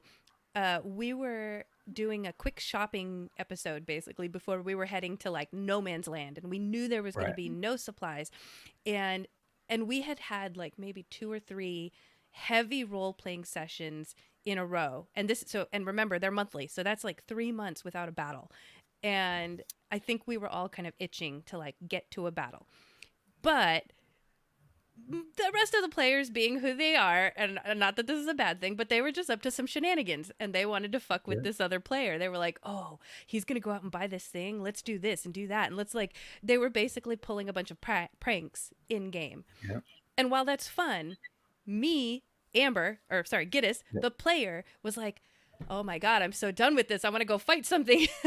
And so I kind of interjected my character in there, like, no. We got to do this. I'm going to do this. But I had no idea. My character would have had no idea that these two guys were secretly saying, let's go pull this prank on this guy. But because and so it was purely because I was like, I'm ready to do the next thing, guys, stop fucking around. And so I sent my character in there to like pull their ears and get them in line. Now, after the fact, I felt really bad when I did that because the guys were like, hey, you kind of ruined our fun. And I'm like, yeah, nope, you're totally right. You're totally right. I pulled a mom card and I was like, get your asses over here, we're gonna go do this thing.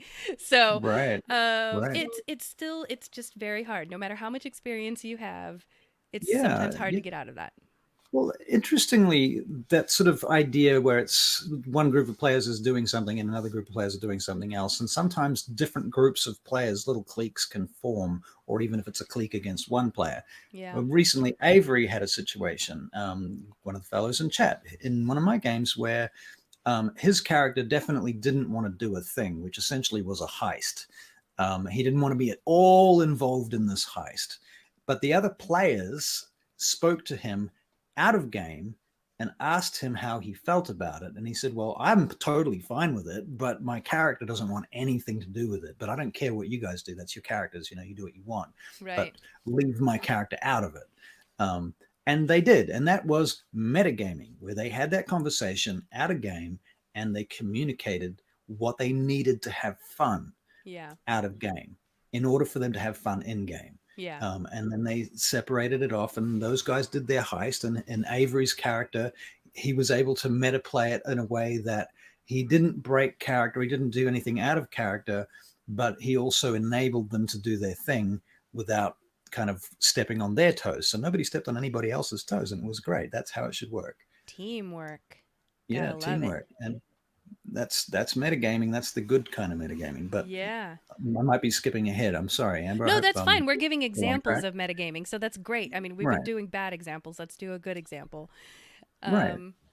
Yeah, and you mentioned like pre-reading, you know, the adventure, or pre-reading the monster manual. That's a good one. Pre-reading the adventure. That's another thing that I abhor. Yeah. You know, I mean, I've had a situation where I'm running a game and player characters are like, oh, is there a blah, blah, blah? Or can I do the blah, blah, blah? And I'm like, that is really specific. Like, how would you possibly, you know, and the person's sitting there reading the book. I'm like, okay, that's not how this works, you know. But anyway, so don't do that, folks. Don't do that. So reading the book, reading the Dungeon Master's Guide or the Monster Manual. I mean, the Dungeon Master's Guide's not going to tell you dick, actually, but or maybe magical items and stuff. But if you're a player and you do not intend to be a DM, you don't need a monster manual. Don't buy a monster manual. Don't buy all those books that you don't need. That's just, you're making problems for yourself, honestly. You're stealing your own fun. Yeah. That's my opinion. You know, it's funny. I was thinking that same thing. I was like, why would you want to ruin the surprise? I feel like, and this is just me, I love surprises, but I'm learning, like, my husband hates surprises. He would much rather ruin his own surprise and be very happy about that than being surprised. So I can understand that there could be people who are like, yeah, but I don't want to be surprised. But just remember that this is a game. You know, it's a game. I don't know. How else does your husband play D&D? He does. He's the Goliath that I mentioned earlier. Right. And how does he handle metagaming? I'm curious. You know, honestly, he's kind of a newbie player. He played like a few games way back in the day with me, but then due to life, like it just wasn't working out in his schedule until I started DMing, because now it's on his home turf. Uh-oh, did we lose you again? Uh-oh. All right. I don't know what's going on. Is there bad weather in New Zealand? Let me just let him know while I fill in this silence again. Rejoin. Okay. So, oh, he's back already. I don't know why I'm telling him when he's back already. See, he knows what he's doing. You know what you're doing. I don't know what happened. I honestly didn't touch anything. I swear to God, I didn't even bump the table. Is there bad weather That where was- you're at? No, it's actually perfectly blue and calm and still right now. So no, we have good weather. Okay. Bizarre. Yeah, I don't weird. know. Maybe it's me. Well, it can't be me. Is it me? I don't know. It's internet nonsense is Yeah. what that is. Where were? Oh, so my husband is the Goliath that I mentioned earlier, and he does. I don't think he can really metagame too much because he doesn't really know a lot yet. This is his first full campaign that he's been able to participate in. Now he does. Oh boy, here's the thing. This is why I know he hates surprises, because after a session, he cannot help himself but say, "Okay, but what about this? But what if I did this? What would have happened? Well, what about this?" And I'm like, I am not telling you. Stop asking. Right. Because I have he a just theory can't about stand this. it. Go ahead. I have a theory about this. I think that new players, people who have been playing for maybe less than 3 or 4 years, a lot of them have this kind of, there is an insecurity and a fear that you're doing it wrong, or that you could fuck it up, or that you could have done better. Yeah. Something like that. And I'm not saying that your husband's insecure. I'm sure he's not. But when it comes to really specific things, some players, I think, do have an insecurity that forces them or causes them to metagame because it allows them to feel like they have some control. Right. They're trying so to that take they don't some feel control. like they're losing, quote unquote. Yeah. Yeah. And the thing is, they have to, and trusting the dungeon master is what they have to do. They have to trust the DM, and to be fair, the DM has to be trustworthy too. You don't want a DM who's out to get you. Right. If you feel like the DM is out to get you and they're going to kill your character, or they're going to make your life awful, or what have you, that can be uncomfortable, and maybe that makes you insecure. And also, when you get players who really want to have a kind of power trip, there's a different type of player. They want to have a power trip, and they want to express their inner power through the game somehow. Mm-hmm. They want to play edgelords or what have you, and they want that control over the story. They don't want to feel like they're out of control. They want to be the central character and win. Mm-hmm.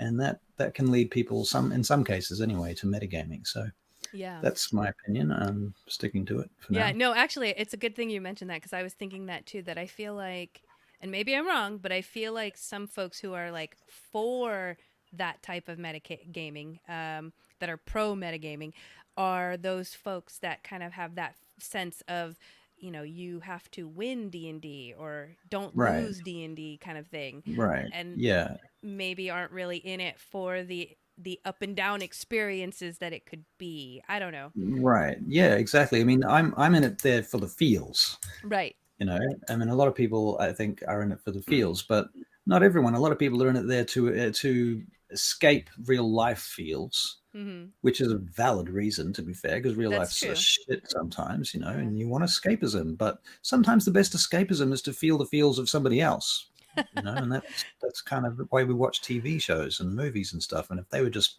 about characters beating shit up, they would be boring. Every character has obstacles. Yeah. And without those obstacles, it's not really very interesting. So yeah. Feel the feels of somebody else. I really love that. I kind of want that to be like a little sticker or a button or something. T-shirt. Anyway. So knowing the DM, I think, is really important. There's got to be that trust element between you and the DM, and you probably have to build that trust in most people's cases, and it's not always easy to do. Some people are harder to sort of let go and give that trust. Yeah. So the other type of metagaming example I've seen a lot of, happens in my game a lot, is when they're like, okay, we got to go down this hallway, I want to roll for traps, and then they roll, I don't know, a 1 or a 2, and immediately now they are on the what's the word I'm thinking of, they're just on edge, looking out for everything is a trap now, because they're so suspicious of their low roll, when it's like, really, your character has no sense of low roll or high roll. You just don't see any traps. They have to let go, they have to let go of that meta knowledge and be able to let it go. And that can be hard, but that's where you go, well, I'm playing my character. My character does not know this. I am my character. And if you're in your character, you shouldn't have a problem with that. Right. If you're Okay, deep enough Avery in your just made a character. comment. You just described why I find wrestling boring, and I'm Yeah, trying right. to remember back. What comment would we have said that is I think why it was wrestling is about boring? no obstacles, just Oh, people beating each other up, I assume, or something like that. yeah. Right. Okay. I'm assuming that. You can tell me if I'm wrong, Avery. I was thinking it was Avery's the got an feel other people's feels. Avery's a great person to have here right now because he's in an interesting situation because he plays in 2 of my campaigns and he plays a whole bunch of one shots with me quite frequently. So And they're he all has a in the lot of same world? they're all in the same world, and Okay. so he has knowledge about different parts of the world and stuff that his various characters know, but no one character has the full picture.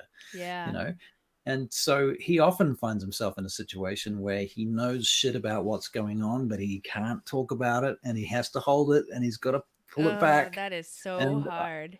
I see him struggle with it. It's, but I love doing it to him actually because it's kind of fun for me to watching him squirm. Right. when Oh, he knows this man. stuff. That is so Frustrating hard. That's sometimes. almost like when you're a DM and you just have something so juicy, but you can't talk about it with anyone because they're in your game. Right, right. All right. That's actually one of my strengths is not talking about stuff. Although that being said, sometimes I take great joy in it. So Yeah. maybe I'm wrong.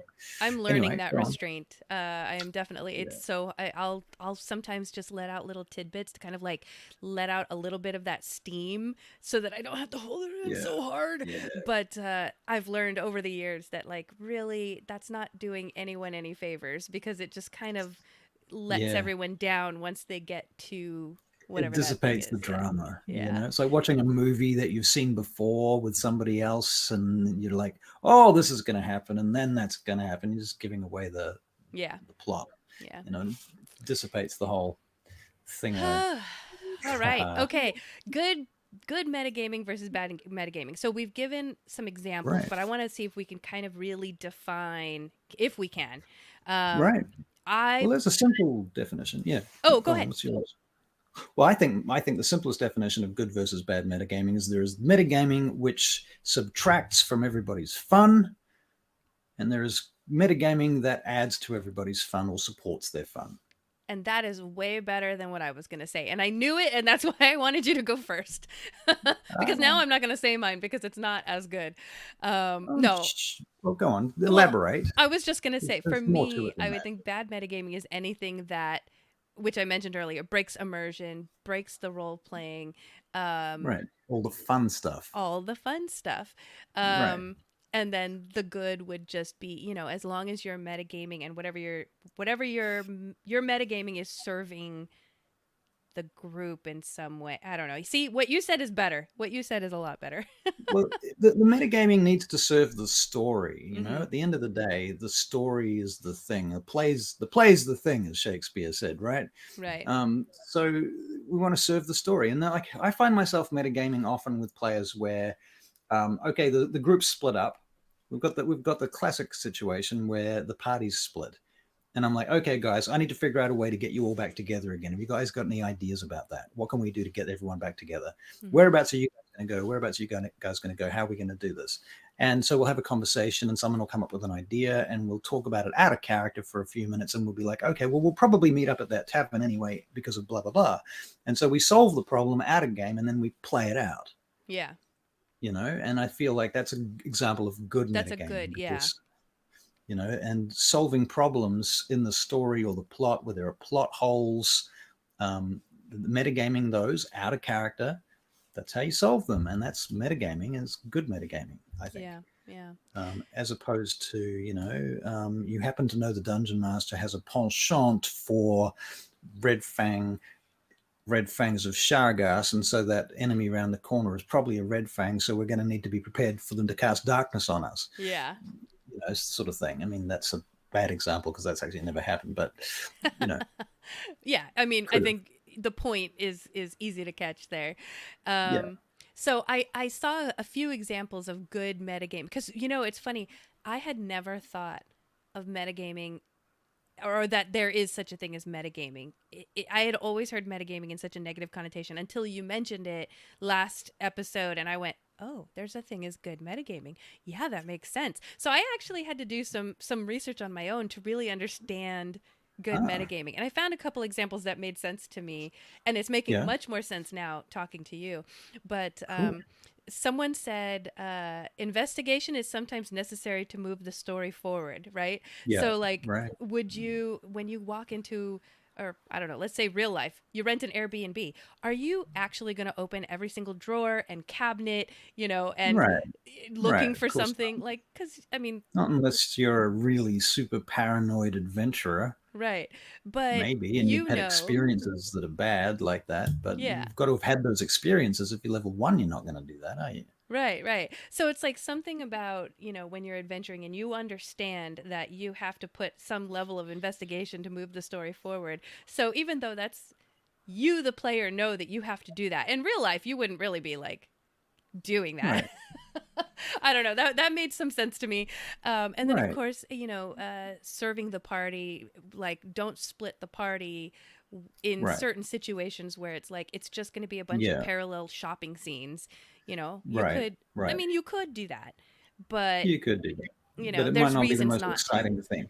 Read the room and see if everyone's up for that, and if they're, if everyone's looking bored or there's, cliques of people on their phones, then you Right. know that your phones are a great sort of litmus test for DMs. If you see people on their phones, you're not doing a great job. Right. Unless Um, they're using D&D Beyond, of course, or something e- to that effect. there was another. I'm trying to think of it, but there was another like just as players. Oh, maybe this is, yeah, I should look at my notes. That's why. Um, Sharing narrative spotlight, so like, Right. as a player, like, okay, my character would do this, but good metagaming would be, well, even though my character would do this, I'm not going to do that because that is like, I'm hogging the spotlight. I've already done this and this and this. This thing that my character would do is not important to the story. I should allow so and so to maybe have their time in the spotlight, like Right. there's a level at which role playing like to the T might be problematic and you need to pull back Right. from that, Yeah, I mean, especially, if I have this problem, that this is probably my flaw as a player, is that I do get very much into character and I do play my character to Yeah. the nth degree. And that does tend to end up with me doing a lot of talking and kind of hogging the spotlight. Not really trying to. I mean, I'm often trying to draw players in, Mm-hmm. but their characters are not necessarily as talkative as mine. And I certainly with the last one shot I did with Caitlin as the DM, I felt like at the end of it, I felt a bit guilty, like maybe I just kind of was a bit too much Yeah. Well, you through hadn't there. role played in a while, so you were like, I need Well, this. there is that for sure. But at the same time, I mean, I should know better, and I felt, I could have made more effort in that respect and being a bit more restrained. But yeah, I Yeah. tried to bring the other players as often as I could. And the thing is, when you are like that, you also need to be with the right group too. You need a group that are going to be as in there as you are. Yeah. Or if you're in a group with players who are like that, then you have to raise up to their level too. I mean, you don't have to do anything. I'm just making suggestions, but Right. thoughts anyway. Yeah. Or even just players that'll like call you out and go like, hey, you're doing that thing again. Right. Yeah, that Yeah. might be good too. Yeah. Yeah. I was going to say another good example of metagaming, good metagaming, is during character creation, because character creation is inherently metagaming, Yeah, right? that's I mean, true. you're building your character, and that is when we ask questions like, "Well, what class are you playing?" Oh, you're playing a cleric. Okay, so we've got a healer. We probably need a tank. That's basically metagaming, right? Yeah. So, in the same sense as that, when people are more than happy to ask each other about their classes and their stats and what spells they have, but what about, what if our characters came from the same village? What if, how about we have a story? What about we metagame a little bit of story here so that we have a Mm-hmm. reason to be in the thing, doing the thing with the thing? That's all metagaming. Yeah. I mean, That's a taking that very good point. is just to use an example of how that might work, like with just going back to Caitlin's game again. I knew I wanted to play a halfling, and I know that she mentioned that we were going to be going into a festival. In fact, the game was called the Festival of Fayum, so I knew there was a festival involved. So in order to milk the festival, the drama, because I wanted it to be, I wanted my character to be involved and part of the story and not standing back from it. So, the old adage, yes, and as far as, acting is concerned, you want to roll with whatever the thing is that's going on. So I was looking to play to the spirit of that thing. So I decided that my halfling loved festivals and really, really wanted to be at this festival and was going to, just really enjoy being there, because I knew it was a D&D game and something that obviously was going to go wrong at some point. And of course it did. So, leaning into what you already know about the story. If you know the campaign's going to be Dragonlance, don't make an orc. There are no orcs in Dragonlance, and look at the thing that you're going to do and lean into it. Make it better. Don't try and subtract from it and be special. That's not helping. Now, remind me, I think you said you are a Critical Role fan, right? Yeah. Okay. I've seen the first season and I like them. I just haven't so you're not on the current season right now? No. Okay, No, then I don't want to give out spoilers because I know people who are watching us are probably Critical Role fans. But in this current season, they have guests coming in. They have had just recently guests come in and fill in for like several weeks. Because I don't want to. That's all I'm gonna say. But okay. Abria, I think that's how you pronounce her name, Abria or Abria. I think it's Abria. Iyengar. She is kind of a known figure in the D&D community and with Critical Role, and so she is one of the guests. And she mentioned that, and if you are current, guys, cheer on with me because it's chef's kiss, so good. So she created her character knowing that they were only going to be on for a few weeks, and so she really wanted to tie her character with some element from every person at the table.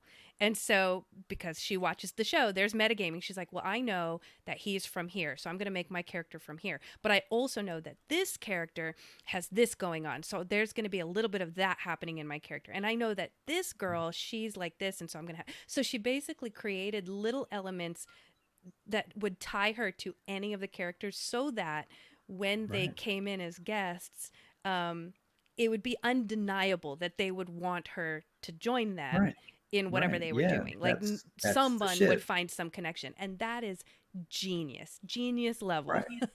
Yeah, I mean, Really I say this to new players all the time. It's like, I want you to make a character that is going to work with the other players. They're not going to have conflicts with the other players. And essentially, I think we said this in the last episode, was that your bonds need to be stronger than your conflicts. The bonds in the group, and that's this is during character creation. This is a kind of metagaming thing at that point. Another metagaming thing that I've come across as well is like things like PvP, players versus players. That can be really problematic because some players just think that PvP shouldn't happen at all. Some people are okay with it. Some people are itching for it, and they want to get into a fight with another player. But this brings up the possibility of killing off a character, and the problem is you really put the DM on the spot, because in normal situations they can decide that the enemy is going to run away, or the enemy doesn't have all the hit points, or the enemy, you could even fudge the rolls if you wanted to. Right, but you are taken out of the equation completely. Yeah, you're taken out of it, and you have to adjudicate it as fairly as possible and make it as fair as you can possibly make it. Otherwise, one player or the other is going to be pissed at you, as might the group. And then there's the possibility, very strong possibility, of a fatality between one of the players. And they might not have signed up for that. Yeah. So that's something that I think is really important. If you have a character that has beef with another player character, you have to find a way to deal with that. Yeah. And that either has to be, look, shall we have a PvP combat and one of our characters might get seriously hurt or even killed, and are we okay with that? And have the conversation and have it with the DM, because the DM ultimately is going to have to adjudicate this, and you're putting them on the spot. You need to have that conversation with the group. Yeah. Otherwise, you can find another way out of it by negotiating some other, thing. Yeah. But that's all metagame. Yeah. You know, it's funny that you wow. Yeah, we have done some PvP in the game that I play in. And maybe this is because we've been friends for a very long time and we've been gaming together for a very long time, but I've never thought about that, taking PvP to that level. It's always been more of a narrative choice where we have beef, our characters have beef, and Right. then with after a few hits, like it's said and done with kind of thing. Right. Right. So oh man, wow, interesting. Yeah.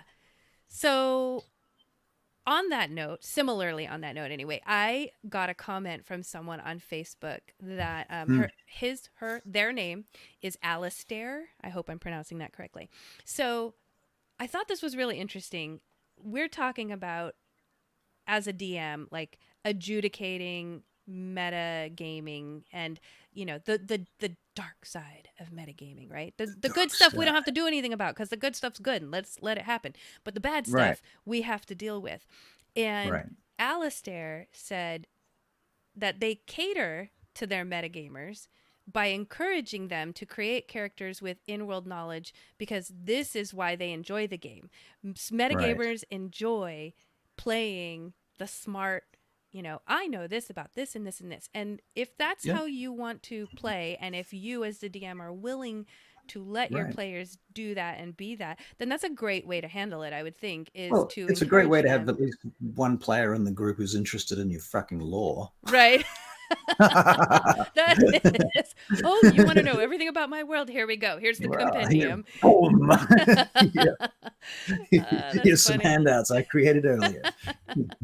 But yeah, so on that note, I mean, let's talk about ways to combat the bad type of metagaming. Yeah.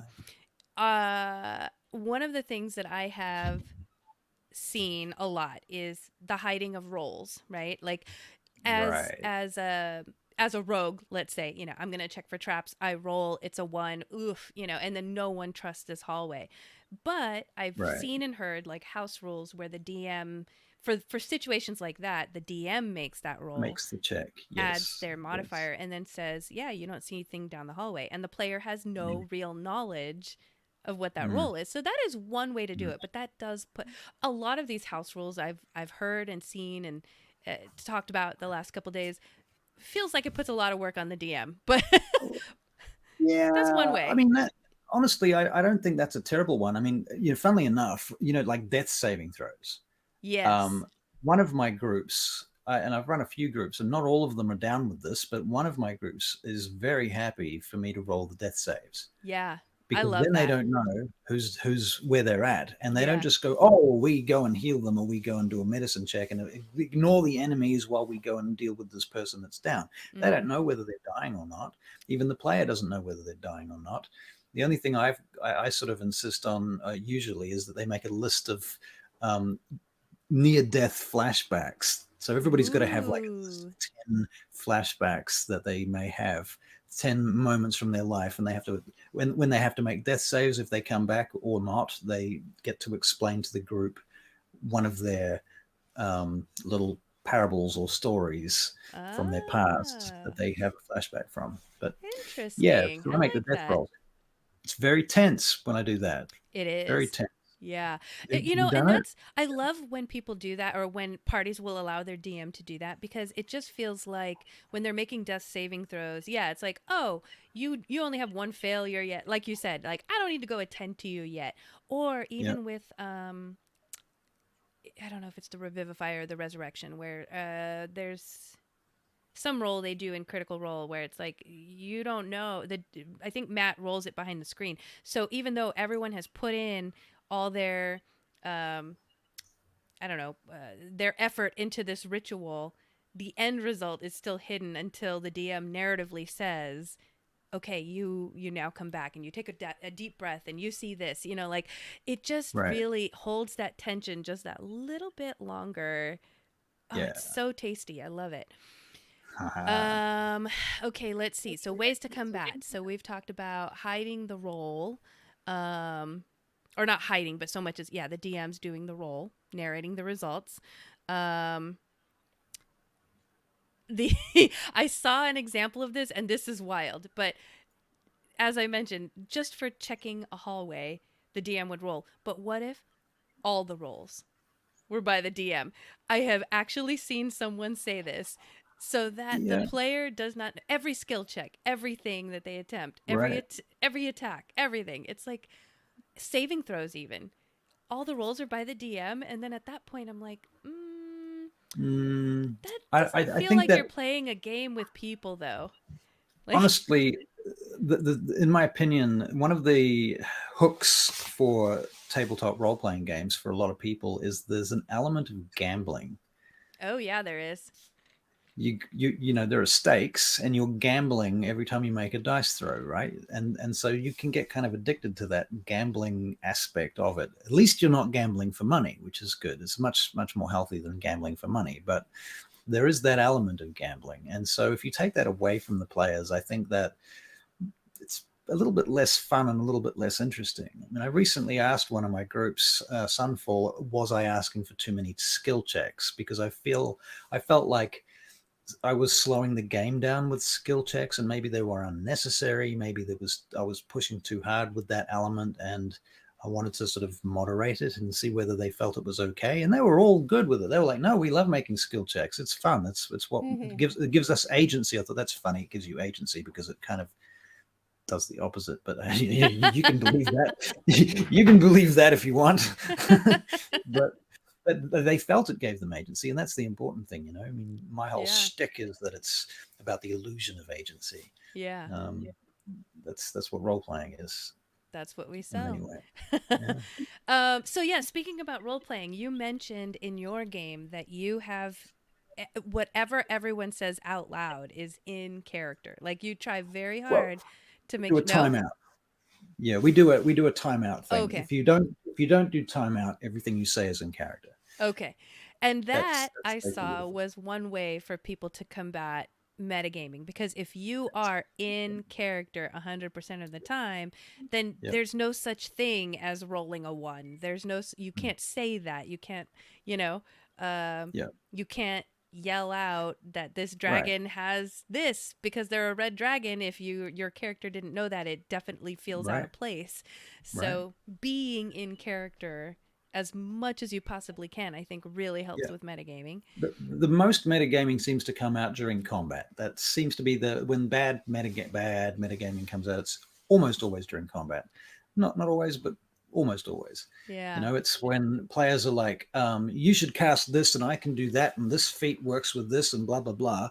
And I don't fight it, because I think that a lot of the time the metagaming that they're doing, especially during combat, is stuff that their characters may have picked up or talked about at some point, maybe between scenes or something like that. Right. It's stuff that their characters may know about each other and may be able to have coordinated previously. And so it's fair that I allow them to use their feats and spells and traits and so on in ways that are tactically useful, because they don't get the chance, because they're not playing their characters 24 hours for 7 days a week, whereas their characters are their characters 24 hours 7 days a week, you know. Right. So there's all that time when they're not playing that their characters are alive in the game, that they could be doing stuff, communicating shit and having certain discussions and learning about themselves and the world. And so I think it's okay to kind of compress that into a little bit of out of game metagaming during combat. Right. But so when combat happens, I don't expect people to be in character as much. Yeah, I get that too, and mostly because a lot of the players at my table are relatively new, and so what I've found in the beginning of the campaign versus where they are now is that they weren't necessarily working together as a group. And also, you know, as new players and new characters, they didn't even really fully understand what each other can do.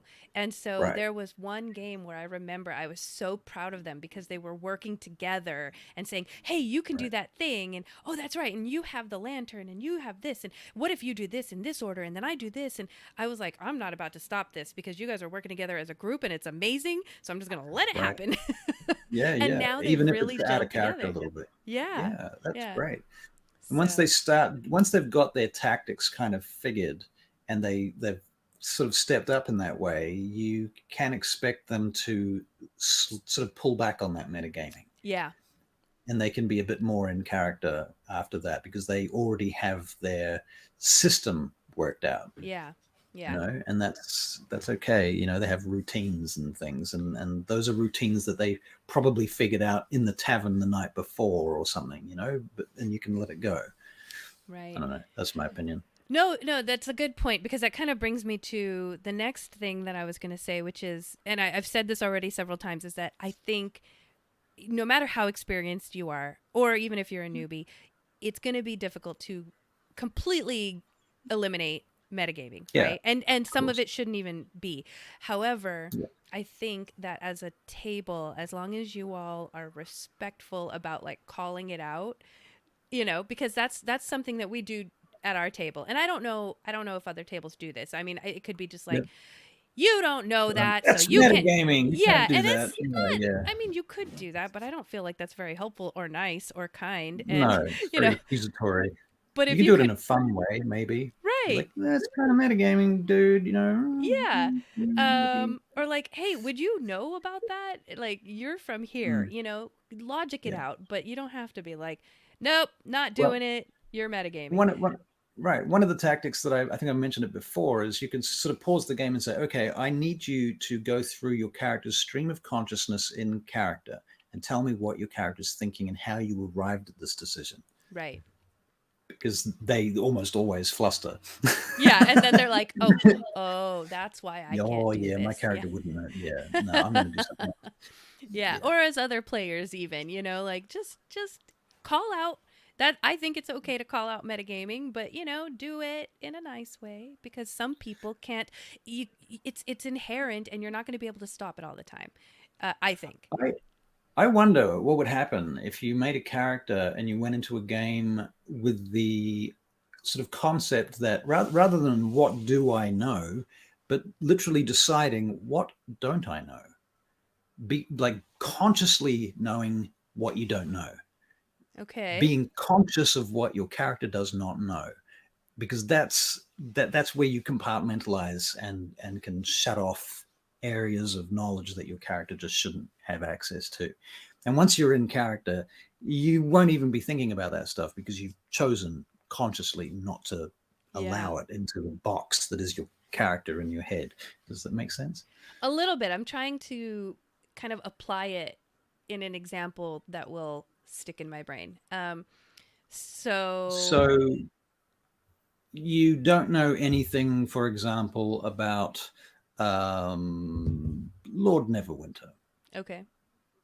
So right? I mean, anything that might come up about Lord Neverwinter right. is So like, anything in the game about Lord Neverwinter, you don't know it, okay. and you just decide, I don't know anything about that. I don't know anything about beholders or monsters. Or my character's a farm boy, so he doesn't know anything about civilization and society. Okay. So by making that decision, you've shut out huge amounts of data I can see how that immediately. can be helpful. It's basically identifying. It's putting I Mm, feel like it's putting a label on something and that is mm. calling it out. So it's putting it in the forefront of your mind. That's how I'm Right, interpreting right. this. Yeah. By naming it, Yeah. You've given it power. you've taken control of it at least in some way. Yeah. Yeah, just being conscious of things, and if you're because if you're doing it unconsciously, that's where it's really a problem. Yeah. You know. Yeah, That's a great I noticed idea. somewhere in the notes there was a mention of like power gaming and where power gaming and metagaming kind of overlap. Um, In the notes? am I was that in your notes, or was It that something that I read elsewhere it could earlier have today? been. Because I It's was doing not. I was doing my own research at some point. Well, while you're hunting that down. Oh, you might be. Are you talking about the muse action?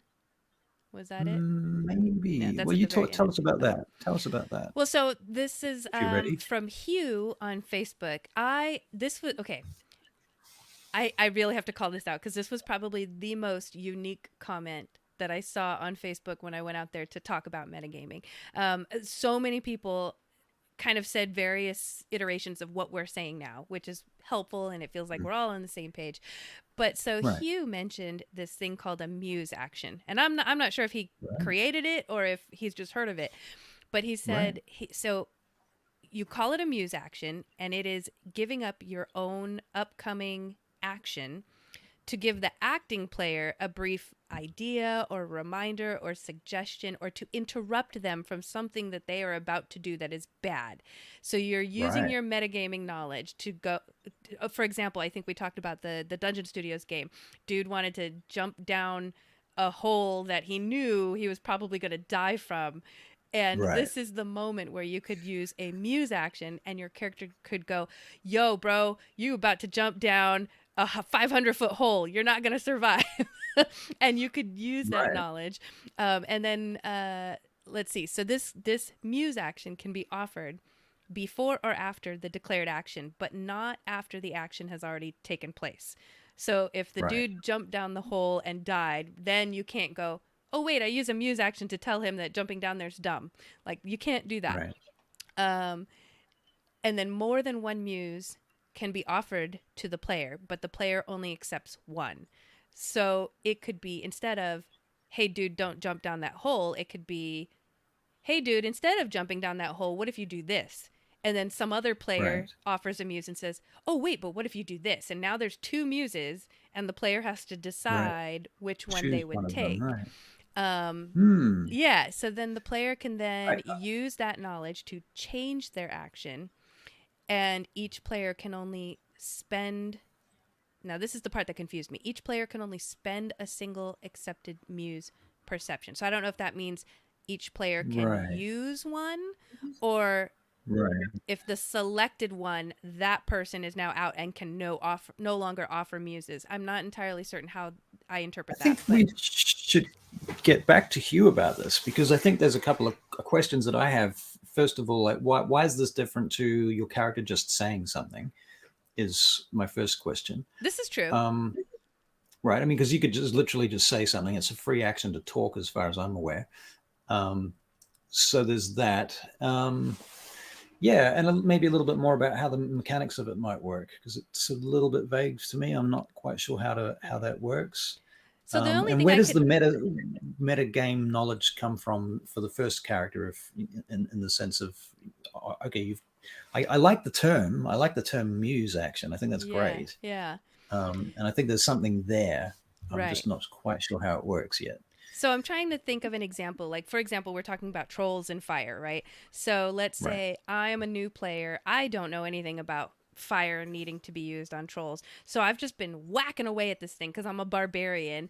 I'm almost near death because I'm always up front and close, and I keep whacking away at this thing, and it keeps coming back, and I can't figure out why. Now you, as the person with the meta knowledge, would say, hey, I'm going to use my muse action to tell you that if you hit that thing one more time, you need to use fire or you're going to die, and I don't have any healing potions, you know? So like that could be a sort of meta knowledge that I wouldn't have, that you have, and that I can use. That's what I'm confused about, though, because I feel like if the second character has the knowledge, they could just tell them that.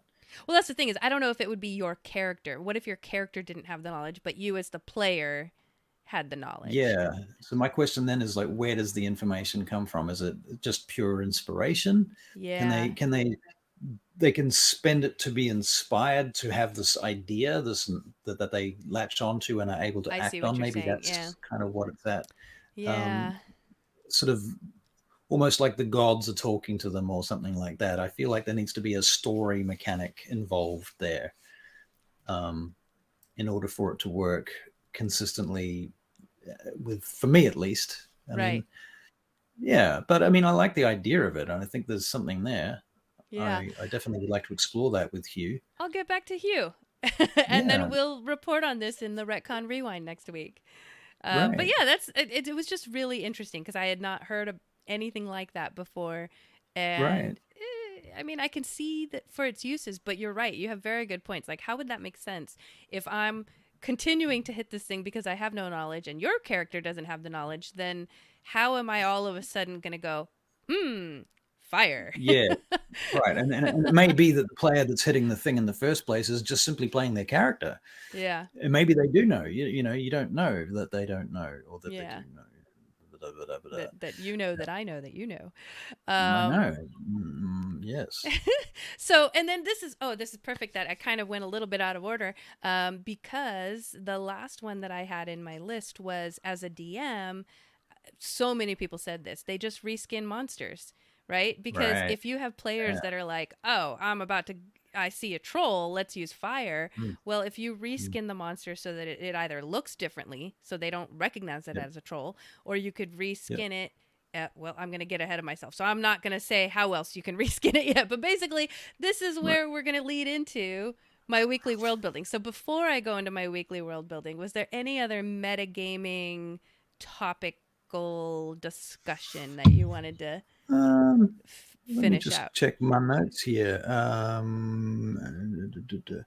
So, look, I think that as a general rule of thumb for good metagaming, when you are going to make an action or you're going to do something that may affect another member of the party, the other players in the group, in any serious way that could affect their health, their reputation, their goals, or the player's fun in any way, that is a point at which you might want to metagame and talk about it at a game and get their consent, or at least know where they're coming from so that you can curb your behavior in order to make it still fun for them. The thing is, oftentimes you can still do the thing that you were going to do, but talking about it allows them to have the chance to be prepared for it and think about how they're going to react. Right. And it also gives you a chance to discuss, like there might be another option that may even be better that works for everyone. And having that little metagame discussion can do that. So that, I guess, was probably the last thing that I would add. And I noticed you mentioned here respectful accountability too. Hey, Helen, my wife's in the chat. Yay. Hey, I was about to mention, I didn't want to cut you off. Your wife's in the chat. Yeah. I love you, and I will see you soon. All right. Aww. Yeah.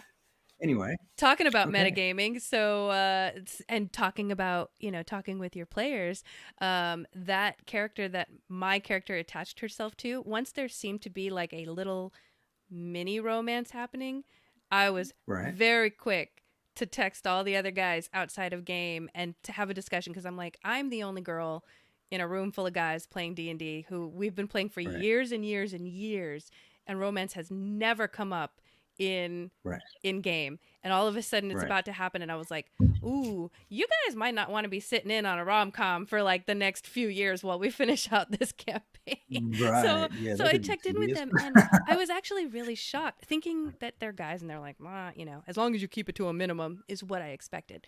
Instead, they were all like, man, we are here for this because it happened so organically. We can't wait to see what happens. But it's a good thing, definitely, to talk to your players about that kind of stuff, because that is a really good example. That is a great example, because I've always been one of the guys, and so for some reason, romance has never come up, even though I'm a girl character all the time. And then all of a sudden, I was like, oh no, we have to talk. So, yeah. Yeah, no, that's communication. It always comes back to communication. That's it's a golden rule of pretty much everything in life. You know, really. So you were. Oh, sorry, didn't mean to cut you off. No, no, that was me. I'm done. So you meant, you were calling out the respectful accountability. That was when I was saying, like, if you catch someone at the table metagaming, don't just, as a player, don't be like, hey, you can't do that. Or as a DM, just be a little kind about it, point it out, because some people might not know they're doing it. Some people might be new and not understand that they're doing it, or it's just years and years. And some of us, knowledge, like myself, have to just keep an eye on ourselves and slap ourselves on the wrist from time to time, because, we all do it. Metagaming is hard not to do. It is. The thing, my thing anyway, is to play characters that are vulnerable. And metagaming doesn't make you vulnerable. It does the opposite. it's that turns into power gaming, and so you're essentially sort of subconsciously or consciously you're following a kind of a power trip, and that's once you're aware of that, you go, oh, I actually want to be part of the story, telling a good story, playing my character. And most of us go, yes, that's actually what I'm here for. But it's really easy to fall into the trap of, I'm going to get so much more if I do this, and the material gains will be better if I do this, or whatever. But so yeah, remember, vulnerability is what makes a character interesting. Yeah. Wholeheartedly agree. All right, so going back to reskinning monsters, which is, I think, probably the most overwhelming comment that I got for metagaming as a DM is reskin your monsters. Because if you've got players that have seen a dragon a million times, fought a troll a million times, how do you combat against their meta knowledge of you need to use fire or whatever? And so for the weekly world building here, I grabbed a few well-known, I think, monsters from the D&D lore and thought we could try to discuss how we could reskin these. So the best example I'm going to pull up first is the troll, right? For those of you who are new players and don't know about this, and now I'm going to give you this meta knowledge so that you can try not to metagame it when you come across a troll, is that the troll regains hit points at the start of its turn. If the troll takes acid or fire damage, then this doesn't happen. They basically can't regen, right? So when you knock a troll down to 0 hit points, if you don't kind of finish it off with fire or acid, then it's going to regenerate and keep coming back, is essentially what happens with trolls. And this is it's fun. It's so much fun. We came across a troll in the game that I play in. And as long as I've been playing, I still kind of forgot that I was fighting a troll. And my character's a barbarian. So that whole, scenario of hitting it, and why does it keep coming back? And then finally was like, fire, we need to use fire. So anyway, to combat against this, how would you or how could you reskin a troll so that they don't immediately recognize or, what they have to do? My first thought was take away the fire, make it something else. That way they can keep trying fire and they're really confused about why it keeps coming back. Like instead of fire damage to kill it off, it needs to be cold damage or water damage. Right. But then it could be ice trolls or something. Right. I was going to say narratively, it needs to make some sense, right? As far as why that internal damage. Logic. Yeah. Why does that damage kill this thing? I mean, to be honest, I don't know. Is there any in lore stuff about why fire and acid is the thing that kills trolls? Other than that it's just I'm not aware of it. It sounds cool. It sounds cool, but so maybe it's like if you're in the frozen, frigid tundra, if you do water or cold damage, maybe it just freezes it to the point where it can't regrow. Like it, we can find some narrative way to spin that. I mean, it's interesting. I mean, the other thing you can do is you can modify the stat block of a creature. Like I have in my campaign, the characters have come across a lot of red fangs of Shargas. And so I've made a new version, the elite red fang of Shargas. Oh, you mentioned this a week ago or so. So they have better hit points, better armor class, a couple of other little things that they can do, and a legendary action. And I reskinned the giant bats as well, so that when they are working with the red fangs, they get a bonus action to dodge on their turn. So when the red fang's on the bat, the bat can dodge for the red fang while they make their legendary attack. So they kind of fit together quite well. It's quite cool. And that's something that, because the players have come across these red fangs a number of times and they're used to them and they know how to fight them and they know what they're going to do. Right. And so that's getting a little bit boring and a little bit tedious and a little bit too kind of, we know what to expect. So, I thought I would step it up a little. And I've done this with a couple of other monsters recently too. So, because sometimes you want to have, I find if you don't start homebrewing monsters and you want to have a kind of consistent story where there's the same type of enemy because there's a lot of them for whatever reason. It's the orcs have invaded the land and blah blah blah. You're going to fight a lot of orcs, right? Mm-hmm. So you're going to get bored fighting the same orcs all the time. Right. So that's when you need, because and after a while, orcs are not really that powerful, and the characters are leveling up fast. But the orcs are always just shitty little orcs, and you either throw more of them at them, or you kind of try to use different types of orcs, and eventually you run out of them too, because there's only so many in the book, right? Right. So yeah, this is where I'm going at the moment, is just developing more and more kind of homebrew versions of stuff that does exist, but different levels and different directions of that. Right. Stuff that they're not used to, that they haven't seen, they can't look it up in the monster manual.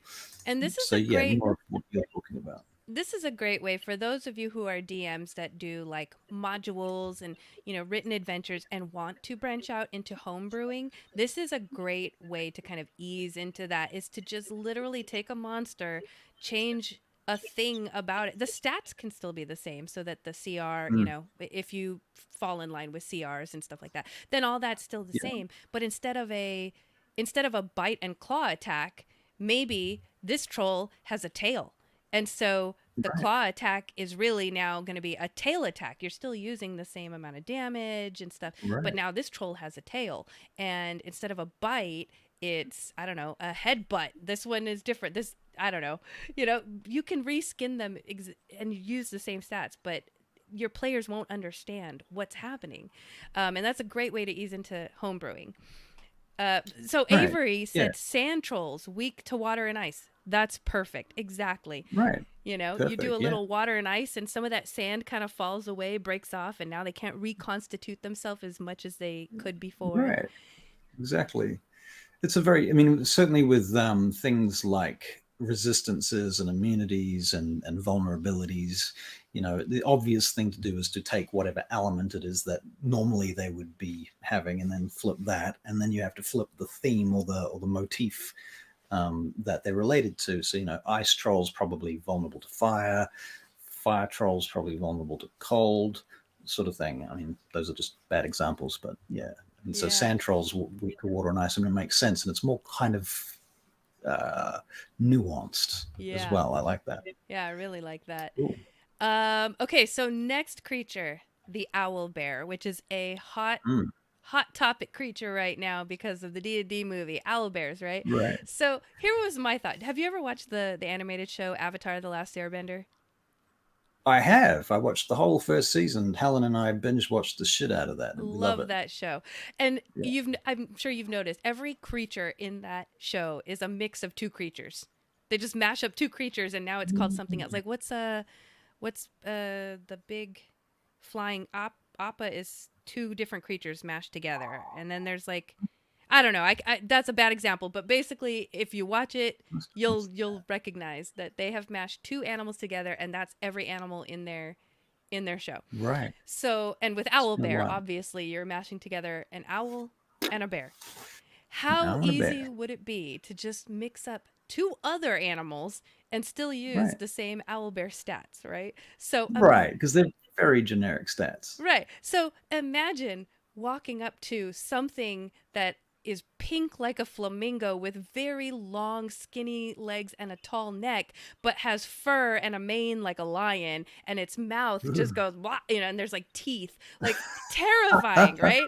Like you could Right. take any bird and any large mammal and smash it together and Right. boom, you have a new Whoosh. creature. Yeah.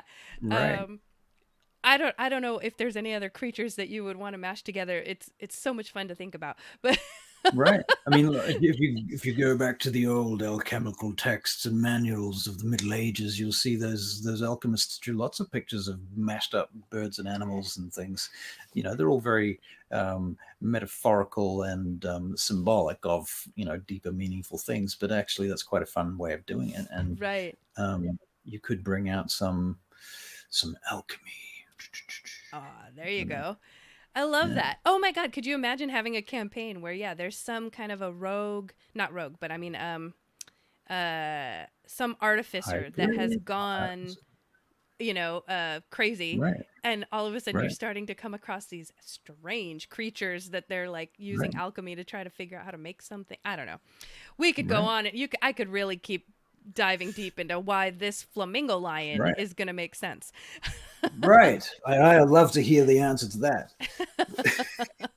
I'll be So, looking forward to that one. how fun would There'll that be some be? metagame. Yeah.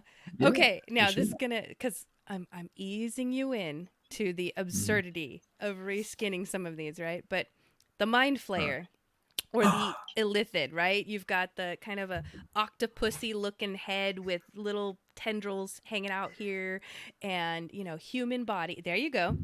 Human body with like an octopus head and tendrils and stuff. What if you're going into the Underdark and instead of seeing a human body with an octopus head, what if you saw an octopus body with a human head? I mean, now maybe the stats of a mind flayer might not quite make sense, and you'll have to tweak some of this stuff, right?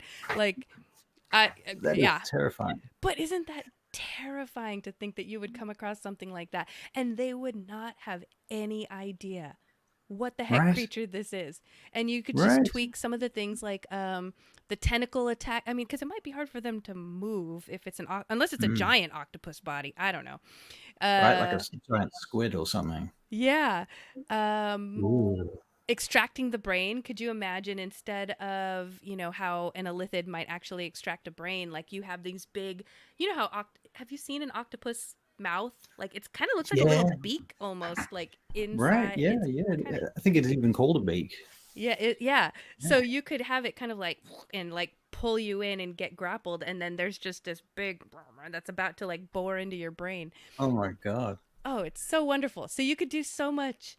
Just I'm telling you guys, you viewers out here, go onto your wherever you look at monsters for D&D, and I'm telling you, you're going to have so much fun looking at monsters and trying to figure out how you can reskin them so that your players Well, will not recognize them. another option that you have, which I've been delving into quite seriously lately, AI art. I've been doing a lot of that, generating AI art, and it generates the most obscure fucking nonsense most of the time. Every now and again, you get a genius thing that comes out and you're like, wow, that's fucking great. I'm going to show everyone that. But most of it's just weird fucking shit. And some of it is really great inspiration for making monsters. I mean, I put in a prompt the other day. It was like giant flea, blood god, elder flea. I think Helen helped me come up with this.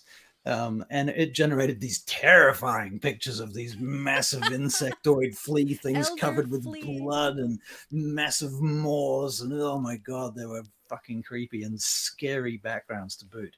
So yeah, I mean, shit like that, it's fantastic. That is great. And there's already a stat block for like elder brain, I believe. So you could just Right. You can Yeah. just take that. Yeah, exactly. Now, let me ask you real quick, when you're doing this for AI art, are you just trying to throw like random words that sound terrifying, or do you kind of have a general idea of like this elder flea is going to be able to do this, so therefore that's why I'm throwing these words in there? I mean, you could work it either way, and honestly, I'll do it any way I can. I mean, you tend to find that after a few prompts, you start to figure out which prompts are working and which ones to delete, and then you switch some words, switch the word order, add some new words, subtract some words, try different settings, and it will generate different stuff every time, and you have to do a lot of it. Yeah. Because one attempt is almost never going to give you what you want. Right. And certain things, like I've been doing it for over a month now, and I still cannot generate a unicorn that looks like a unicorn. Isn't it you so would think that would frustrating? be right. You'd think it would be dead easy, but it's a horse with a horn. How fucking hard is that? But Yeah. it always comes out with 2 or 3 horns on its head, and I'm like, dude, it's a unicorn. How many Yeah. pictures of a unicorn have they not given you to reference? Like, seriously, you're an Have AI. you just Come on. done a horse with one horn on its head? Have you tried that? Yeah, and I've had like a horse with a floating horn that's just floating over next to it, and it just context, it doesn't quite get that. AI. But on the other hand, if you put in like undulating cyberspace matrix continuum, you get these amazing pictures of rolling event horizon black hole shit with the geometry, and it's like, wow, that's so cool. Or if you put in like elven knight in draconic filigree armor with dragon helm or something, you'll get this really specific thing. But unicorns, no. No, can't do it. Won't do it. It's like copyrighted or something. They won't touch it. Song lyrics apparently are really good for prompts. Yeah. People Yeah, use they song are. lyrics. Yeah. Yeah. You could probably use quotes from holy books and the Bible and other scary shit like that. The Bible's terrifying. Yeah. You know? Have a look in that for some monsters. I think Leviathan comes from there, doesn't he? Oh, I don't know. That would be something I swear Doc would know. I can hear Doc's voice. Maybe he's listening. I can hear him say it's probably true, and he's going to tell you why and how and what edition of the Bible it came out of. Right. So, anyway, all right, folks. I think we did the thing. I hope you guys enjoyed it. If you guys reskin any monsters, let us know about it. Tell us. Come find us, because as I've already said, I would love for you guys to like, share, and subscribe. But also come check us out on Discord. Have a chat with us, because we are always looking for people to talk with. We're always looking for creatives to help us out in putting out our content. Our CEO loves our show tonight. Thank you, guys. So that means it's a good thumbs up, everybody. So share. And then, of course, when this gets posted to all the other podcasting platforms, you can find us on Amazon, Apple, Spotify, pretty much everywhere. But yeah, come find us on Discord, because this kind of stuff I love to talk about with people. All the kind of world building, creating stuff, reskinning monsters. Why not? And if you want to come and play D&D and you're bored, come and find me on Rollstream or Arcadium on YouTube, or you'll find my shit. It's there. It's just Google. The links are in the chat too. Yeah. I will run you your D&D game. That'll be great. All right. Or vampire game. Or Vampire the Masquerade. Yeah. Or some other shit that I just make up because that's what you asked for. Yeah. You know, hey, that can happen. Homebrewing whole games. It's been done. So, okay, now that we're kind of getting to the outro. So, I've been struggling with the whole Monday, Tuesday aspect of the me and you, where you live and where I live. I think I've finally nailed it down. I could have just kept letting AI figure this out, but I think I nailed it down. So, I'm about to roll us out with my new outro. Is everyone prepared for this?